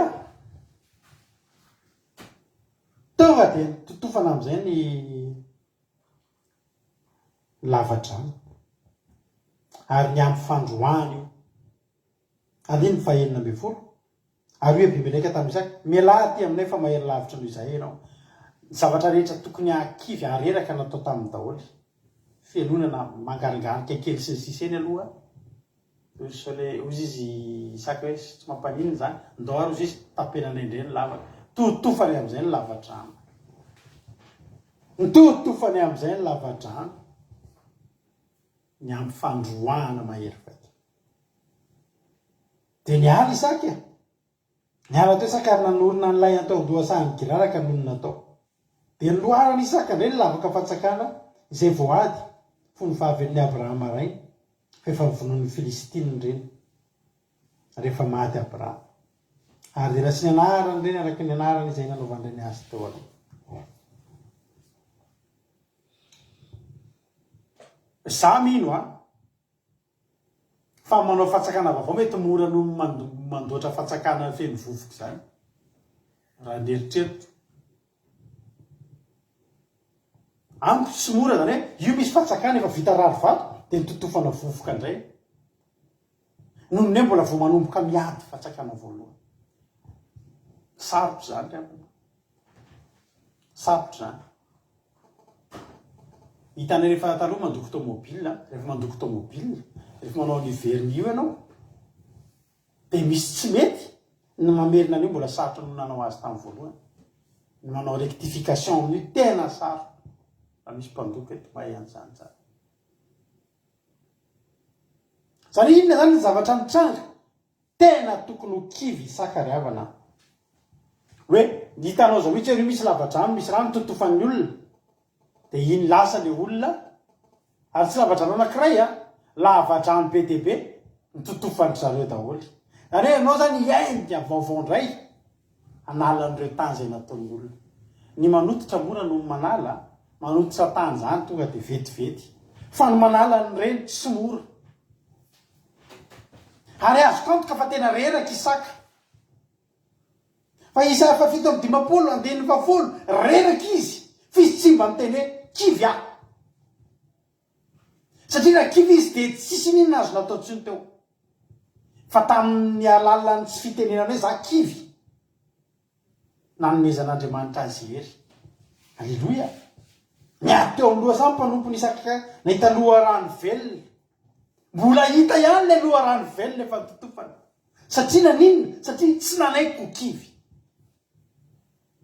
ny fahavoazanao ianao nanaiko kivy ny nahatongava ny fampitehana eo amin'ny fiainanao ianao nanaiko kivy ny olana tsy maintsy misy fa ianao tsy tokony nanay kivy i Paoly vaky ny sambon'ny Paoly lafo zany sambo zany lafo zany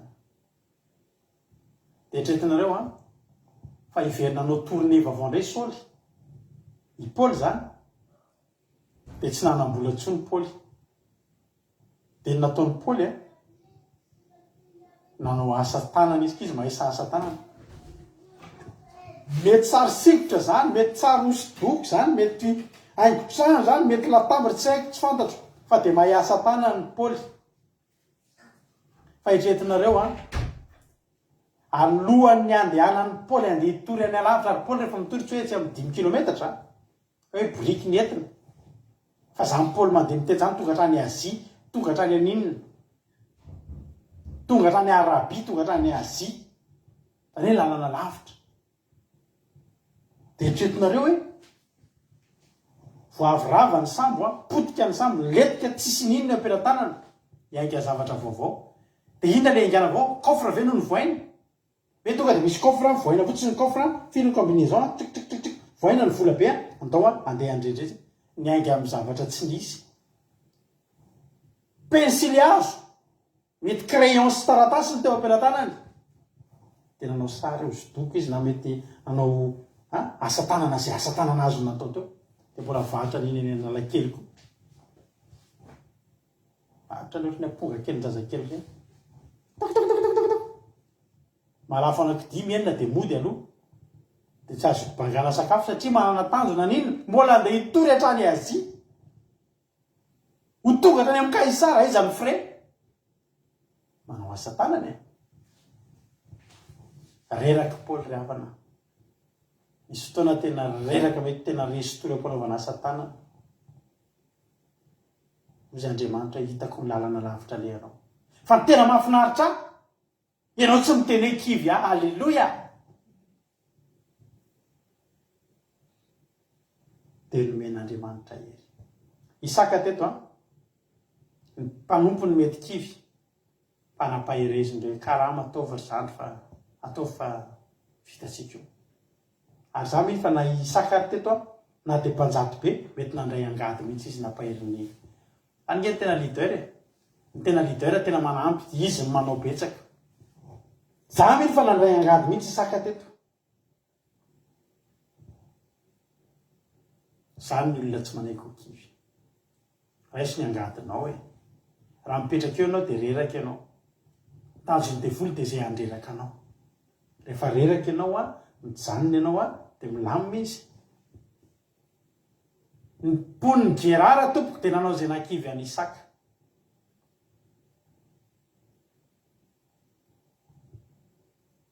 Reraka Isaka rery sy ny mpanompony mponiny Gerara ray manontolo miara-manototra an'io tena reraka. Fa mety hitako eto mihitsy ny paozin'ny Isaka fa ny namponiny Gerara mitsikitsiky mody tsy reraka fa tena reraka. Misy fotoantsika ny ambadika any reraka. Misy fotoantsika ambadimbadika eo reraka. Fa ny mponiny Gerara tsy azonao ampisehoany eny amin'ny endrika ao fa reraka ianao ka kivy ianao. Andriamanitra mahatsapa fa reraka ianao. Fa eo anatrehan'Andriamanitra aza miteny hoe kivy ahako zany. Raha tsy miteny ianao hoe kivy zany, eo amin'iny fotoana rerahanao iny nanomezan'Andriamanitra anao hery vaovao indray. Ahafahanao miainga vaovao indray. Tsika gery havana manana toky. Alleluia. Za tena teteny aminao. Fa tsika manana toky. Rehefa tena kivy reraka Job. Zao mba teny mahafinaritra ty teny ty.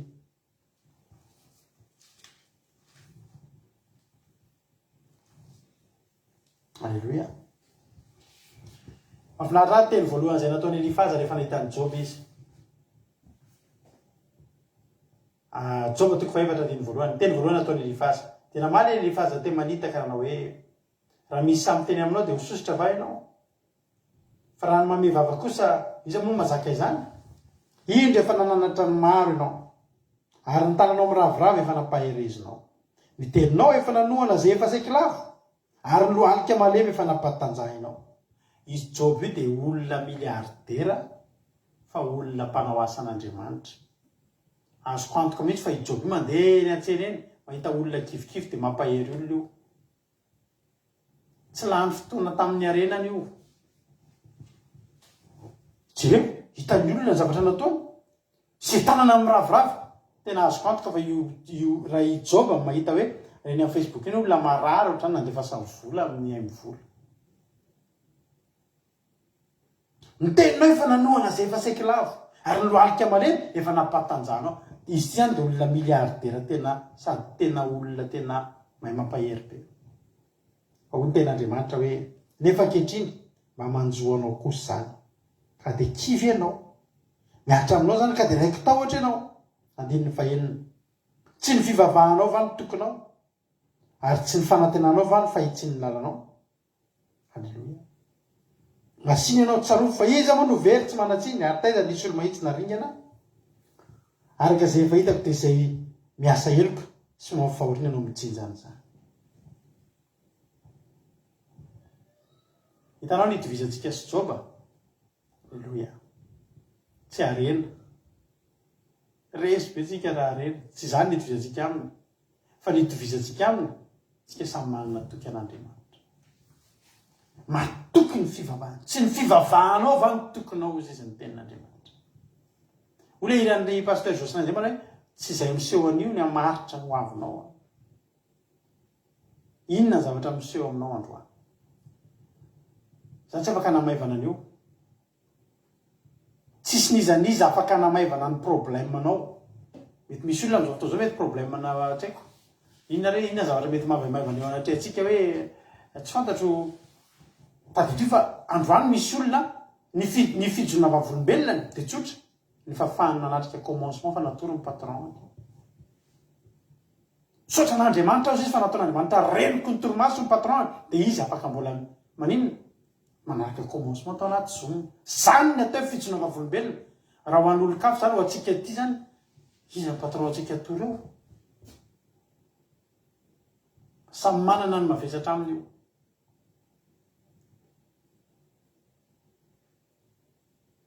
Fa zavatra tokana ny itovizantsika. Ireo hoe manana ny fivavahana ho tokonao. Tsy tokony ho kivy ianao e. Tsy tokony ho kivy tsika. Problème zany rehefa na mandalo eo amin'ny rivotra eo isan'andro. Problème. Azo hoe eritreretinareo za zao misy olona zay vidy tômôbila tapitra efa ela be mihitsy. Dia tsy natao mutation ilay tômôbila, tsy nafilany amin'ny anarana eto andafo zany a. Mbola amin'ny anarako koa ilay tômôbila efa ela be zay. Dia zahako no tedavy fanjakana dia andefasana taratasy hoe fa io tômôbila io tsy haiko le olona nalasa nodiny amin'ny tany ve sa tsy fantatro si afrikanina izy io. Dia napetraka izy hoe tsy te andoparikina dia apetraka eo amin'ny tokotanin'olona eo amin'ny sady tokotanina fesana le izy. Tedavina any amin'ny préfecture izy amin'ny anarany hoe dia tonga aty amiko amin'izay ny taratasy raha tsy esorinao io tômôbila io dia mandoko 450 € ianao a. Anesoran'ny fanjakana an'io fa hatreto dia ianao ny tokony tômôbila io. Problème zany satria zao raha tsy esoriko zany le tômôbila ka amin'ny fanjakana manala azy dia za mandoko 450 €. Ary raha ohatra indray a satria zavatra tokony ataoko zany mba ilana amin'izay dia makany amin'ny pôlisy dia miteny hoe asoreo ary io a raha manao an'izay dia tsy mandoa vola. Fa raha manao an'izay dia lasa ny anona ny tômôbila afaka mitodika aty amiko ireo olona tompony taleo na tômôbiliko no menao alalana azy ireo le problème. Problème zany feno eto amin'izao tontolo, feno eo amin'ny tontolo iainantsika. Misy fotoana reraka ny problème tsika. Misy fotoana tsy mitsahatra io, maheno problème foana ianao, maheno problème foana ianao. Maheno problème. Tena misy fotoantsika reraky ny problème. Fa mifanotaniko dia zao. Kivy ianao sa tsy kivy? Raha kivy ianao a dia ho sarotsarotra ny aminao. Manina no sarotsarotra ny aminao? Andriamanitra mihitsy rehefa nefa nifidy ny tsy hanao zay hakivy ianao e. Lalana lehanao ary ho vainy mba tsy hahatonga anao ho kivy. Alora Andriamanitra mahitanao miantrika ranomasina mena fa fantany fa izy hanokatra an'io. Adidin'Andriamanitra zay. Fa raha hiantrika fahavalo ianao a, le fahavalo efa ao, Andriamanitra tsy afaka hiforsehanao hoe tsy ho aneniny ianao. Hoy ze andeha aviliko any amin'ny ranomasina mena andrao hosendrahady izy ka anenina fa aloako mahitana azy eo amin'ny ranomasina mena fantatro ny tokony ataoko eo alohan'ny ranomasina mena. inona ary ny tianao e lalana foy fa be fahavalo mety hampanenina anao sa lalana lavitra misy ranomasina mena fa tsy manaiky kivy anao miaraka amin'Andriamanitra. Ho ten'Andriamanitra amin'ny Isaia 4:20 teo hoe tsy ho reraka na ho kivy izy. Alleloia. Andriamanitra nge miteny zany hoe tsy ho reraka na ho kivy izy. Amin'ny zavatra tonga dia teny mpahefana zany hoe ianao io tsy ho reraka ninninona mitranga tsy ho reraka na ho kivy izy. Alleloia. Ninona zavatra miseho eo anoloana tsy ho reraka na ho kivy.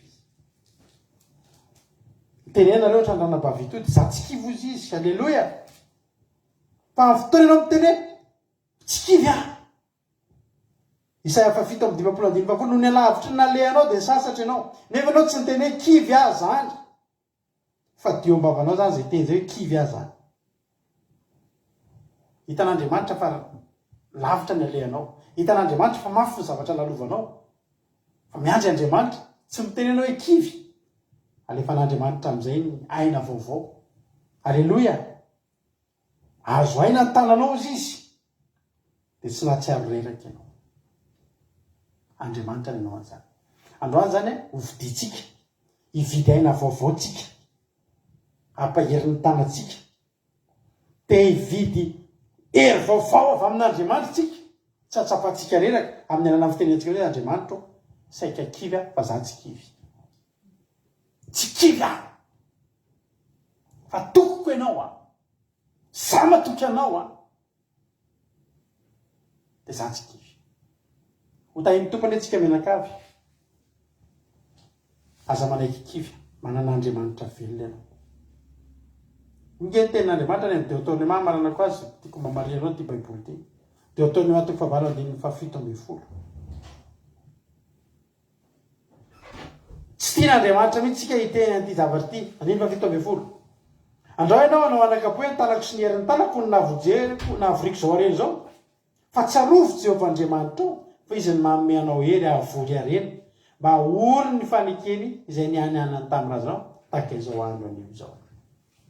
Amen.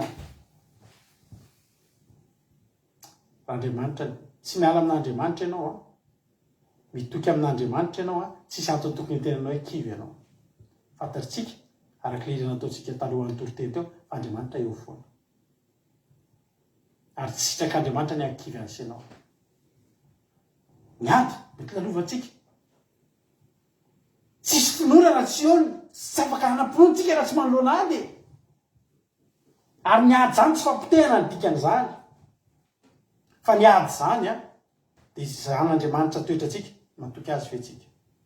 Ao anatin'io ady mandreraka anao io mitenena hoe za tsy kivy Andriamanitra, za tsy kivy fa za manana anao. Ho tahiny tompony antsika menakavy hivavatsika amin'izao fotoan'izao da aloha hanao hiritsika hanao hira anankiray aloha tsika dia hivavaka aorinan'izany dia araka amintsika eto raha latojo sanavavy amy dia ary hivavaka amiko eto amin'ity androany ity. Zay lesontsika androany tsy mahaiky kivy tsy mahazo kivy. Tahiny tompony antsika rehetrarehetra. Amen. Alleluia. Ny ataontsika sanila mahafinaritra be zany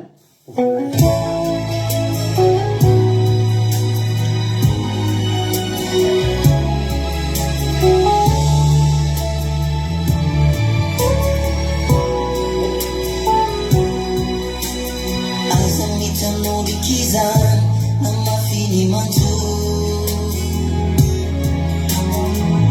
fani tumpanye tenaya nazane. Alleluia.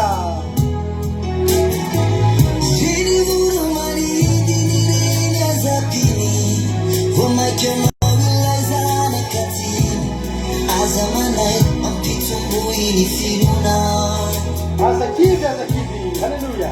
Azamitamurikiza na mafini manju Soka fani tumpanye tenaya nazane.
Iza moro itaina nafatianao Itumpu Seri tangataina ninala kudi wazabuku Uyanao Bila finuna Sifahari tauna yaniku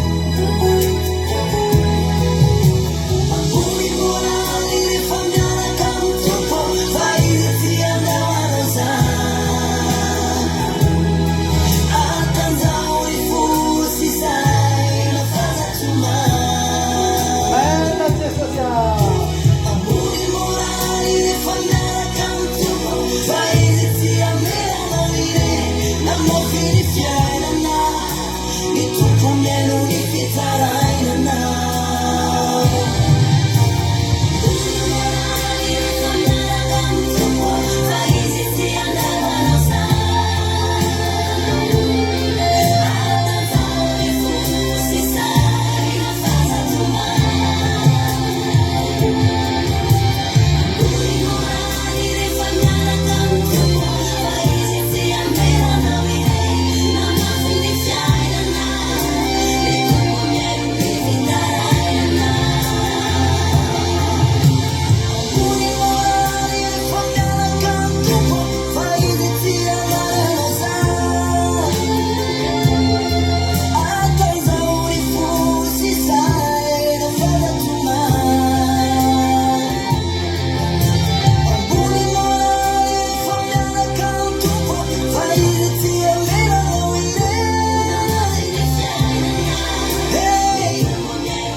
Sotra Jesosy afantatra efa tsy amelana irery ianao tsisy antony tokony hampakivy anay tsisy antony tokony hampakivy anay afantatra efa miaraka aminao zahay amen Jesosy androany Jesosy ampitombony hery aty anatinay rehetrarehetra aza velanao kivy aza velanao iteny kory zay hoe kivy afantatra efa raha reraka izay dia ianao no herinay raha reraka izay ianao no herinay Jesosy ary raha ianao no herinay tsisy tokony hakivy anay eo amin'ny fiainanay fa eo foana ianao halleloja momba anay eo foana ianao ary mampatanjaka anay ampatanjaka anao any Andriamanitra ampatanjaka ny tananao any Andriamanitra ity fitombavaka ity dia andraisanao hery vaovao ndray halleloja ahafahanao mandroso sy miembotra ahafahanao mandray hery vaovao satria ianao nanaiky tsy teny fa kivy everinao tsy hitan'Andriamanitra moa ry avana ny alavitry nalehanao everinao fa tsy hitan'Andriamanitra moa ianao sasatra fa tena hitany koa ianao tsy manaiky teny fa kivy ary androany dia hampahazo aina ny tananao izy dia ho tsapanao fa tsy atsaro reraka tsony ianao nizany izy tonga eto androany mety mitolona olana izany olona izany mety mitolona problema izany olona izany mety miatrikiady mafy izany olona izany fa amafiso ny sainao miaraka amin'Andriamanitra koa tsika mila mafy saina levana malala amafiso ny sainao androany dia tenenao avokoa ny ao anatinao rehetra na ny sainao na ny fonao ny fanahinao teneno hoe za tsy kivy halleloja fa rehefa tsy kivy ianao Andriamanitra meanao ny hery Andriamanitra meanao moyen rehetrarehetra ahafahanao mivoaka amin'io sotra Jesosy le volontsika amin'ny alalan'izany teny zany ny olana rehetrarehetra androany hoe za tsy kivy afa manan'Andriamanitra be manana fehadiana vaovao ianao androandry ahafahanao mamotika ny olana, ahafahanao mamotika ny sakatsakana rehetra. Dia mitenena tahaka n'Isaka hoe za tsy kivy fa raha nitotofana io za andoatran'io. Halleloia. Mitenena tahaka ny Davida, itoy ianao ny soa ihany ana dia lefina aza nomena ahy, za tsy kivy. Halleloia. Misaotranao zay Jesosy ny amin'ny teninao, midera ny anaranao lehibe, manome voninahitra sy misaotra ny anaranao fa tsara ianao. Tsara ianao Tompo ah, tsara ianao Andriamanitra.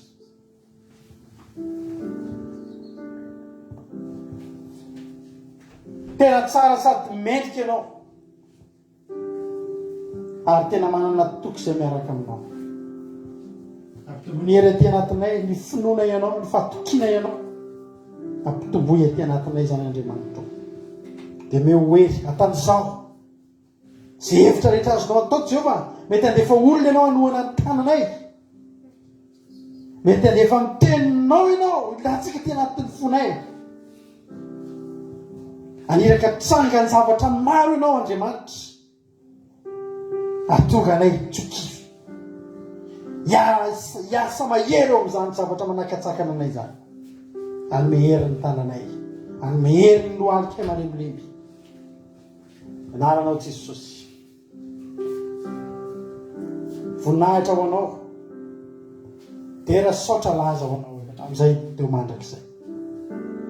Matoky Jesosy fanizaniza niatrika fitombavaka teto izy androany, dia ahery zany olona izany, dia hiainga vaovao zany olona izany, ary sahiteny fa tsy kivy izy.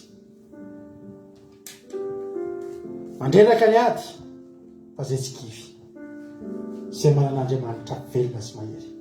Misaotra Jesosy io. Halleluia. Amen. Hivavaka raha nabavy ama amin'izao fotoan'izao a, metsika azy ny fitenenana.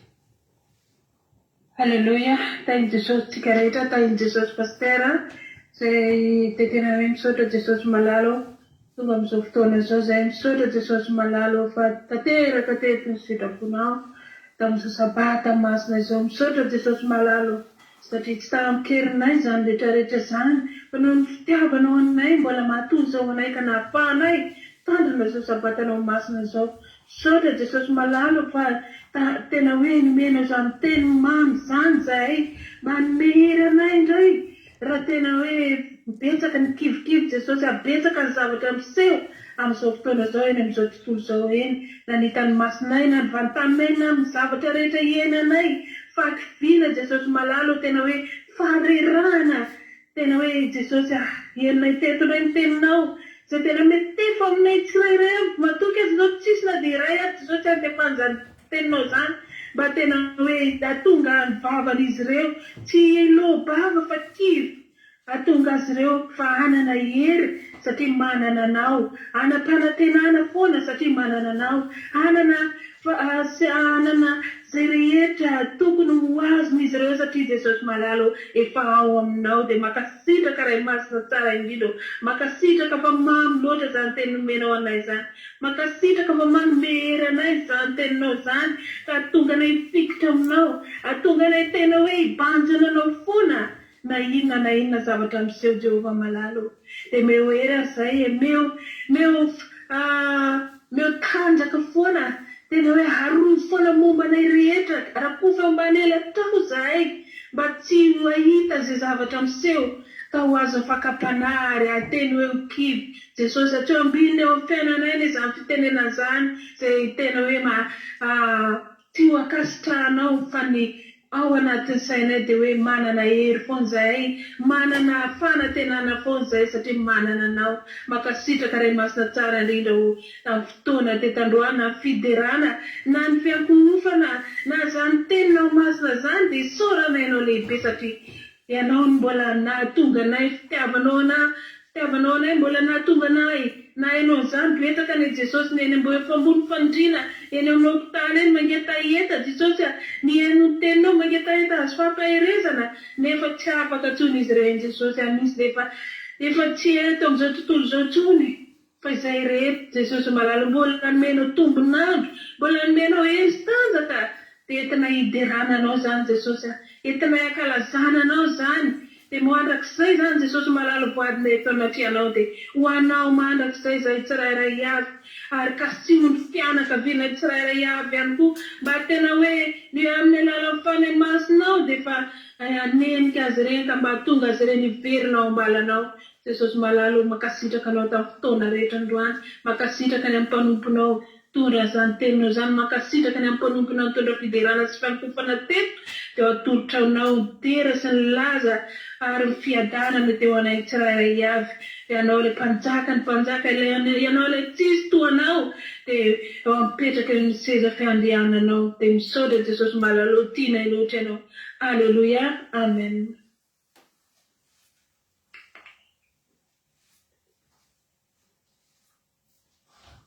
Ibavaka raha latojo amin'izao fotoana izao. Alleluia.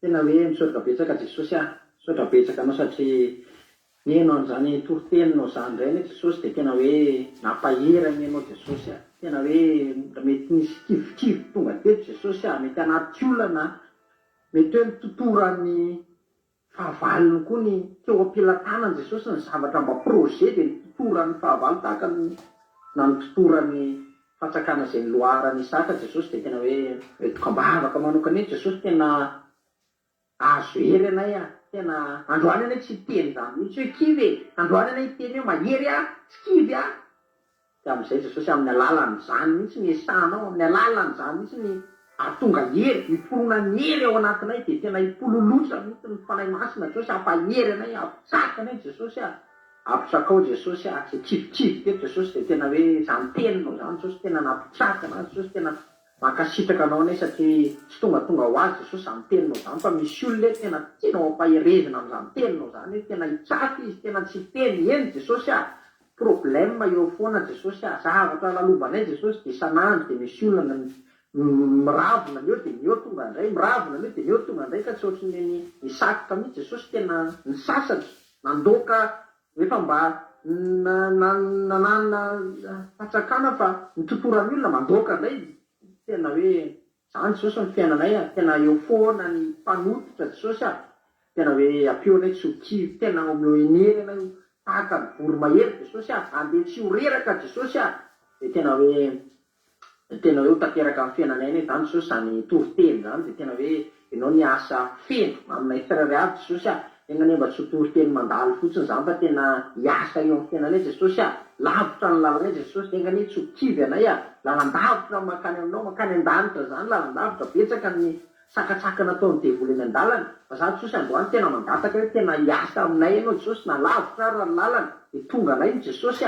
satria anay koa tsy manderery ny herinao ane Jesosy ny momba anay ianao anefa ny teny fa tsy hamelanay ho kamboty ianao anefa ny teny fa momba anay mandrakizay mandraka ariva dia eo foana ny tananao eo foana ianao mikolokolo eo foana ianao tena hoe tsy ho kivy anay Jesosy andehananay tena hoe na dia lavitra aza na dia misy sakatsakana misy ny zavatra ataon'ny devoly sy ny karazana fa tsisy raha renay zany Jesosy fa androso anay satria fantatray fa ianao koa tsy mijery fotsiny fa eo ianao Jesosy eo ianao nanambina ny Isaka Jesosy dia tamin'ny farany tsisy nanototra intsony ny fatsakana amin'ny anaran'i Jesosy tena hoe nanomboka amin'izay ny Jesosy raha hanao fatsakana tsisy hanototra intsony amainina tamin'ny alalan'izany toriteny zany Jesosy dia tena ianao ny andefan'ny hery tena ao amasinanao zany toriteny zany tena iraikitra ny ampon'ny tsirairay avy Jesosy dia tena hoe ahery Jesosy anay tsirairay avy reto tena andeha amin'izay mety tsy ho reraka tahaka ny voromahery Jesosy malalo dia misaotra betsaka anao dia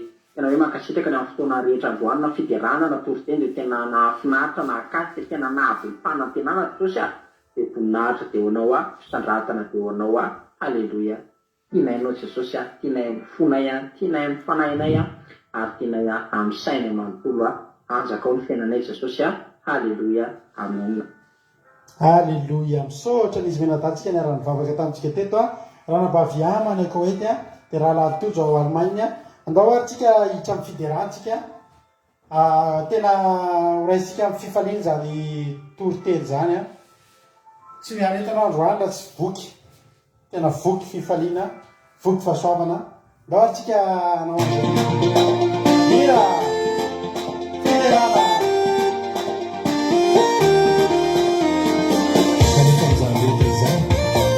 dia manontolo ny mpandresy isika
Tsy maintsy faranatsika amin'ny fidera izy daholo le olona tsikivy rehetrarehetra teo a.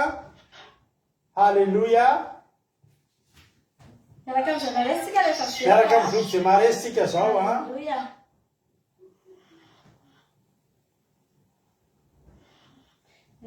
Tsy nataontsika. Daholo ataontsika zany elaela tsy natao zany.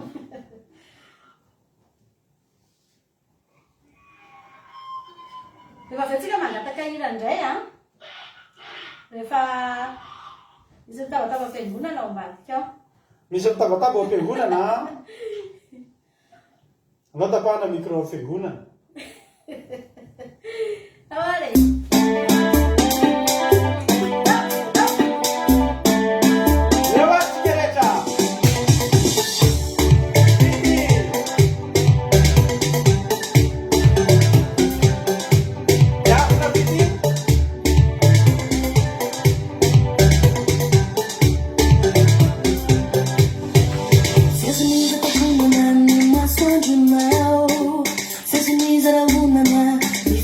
Now,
Efatina namante, ula fachana. Efatina namante, iya kachana. Efatina jamancha, iya damina. Efatina jamancha, usanga chana. Efatina jamancha, ula fachana. Efatina jamancha, iya kachana.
Tsika rehetra amin'le fangatahana hira afaka mangataka hira anankiroa tsika maraparanantsika amin'ny fotoana dia nareo mpijery reo afaka mangataka hira amin'izao fotoana izao zay hira roa voalohany tafiditra ao no ataontsika hira mihetsiketsika fiderana mazava ho azy iny zany nangataka hira voalohany hiderantsika an'Andriamanitra miaraka amin'reto groupe zay maharesy maneran-tany ireto riavana malala iza afaka nigadrako izy tsy ambaramielina tapiray mahery reo zany ataontsika aiza zany ary afaka nigadra mila fatenanao azy mihitsy tsiry ambaramielina na fiderana zany fa irany voilà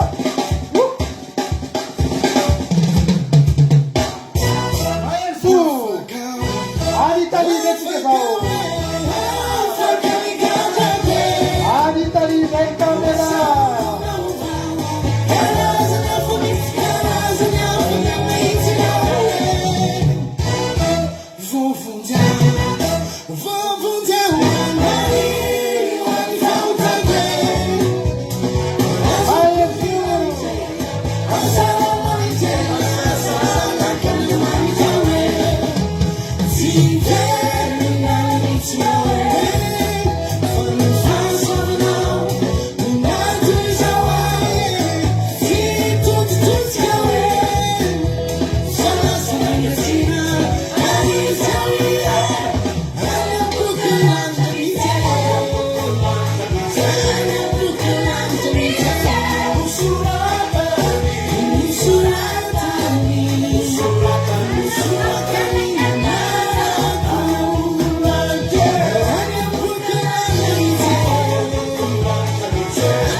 Gabriele Chele, Paese Sassi.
soameva namarana azy de izy no manomboka azy soameva ihany hoe ao ary a amarantsika amin'ny fotoana ary a de linangatahany tojo a tafiray a izy teo efa ao mampionao dao ary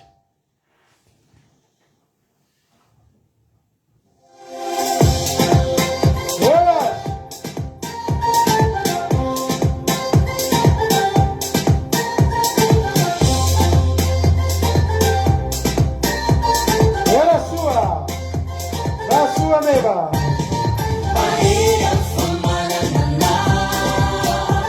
Silveira, fatantana,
halleloia misaotra antsika rehetra naharitra ny enatra amin'ny farany teto a papitreto ny fandaratsika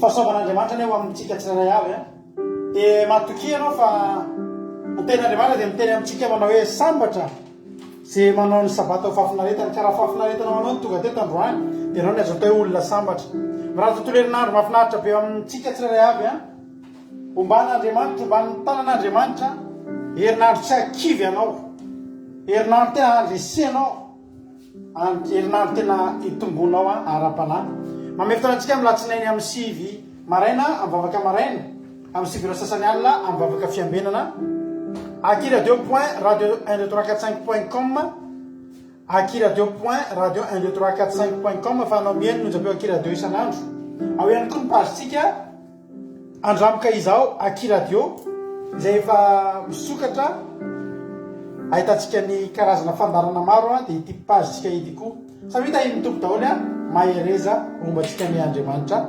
halleloia amen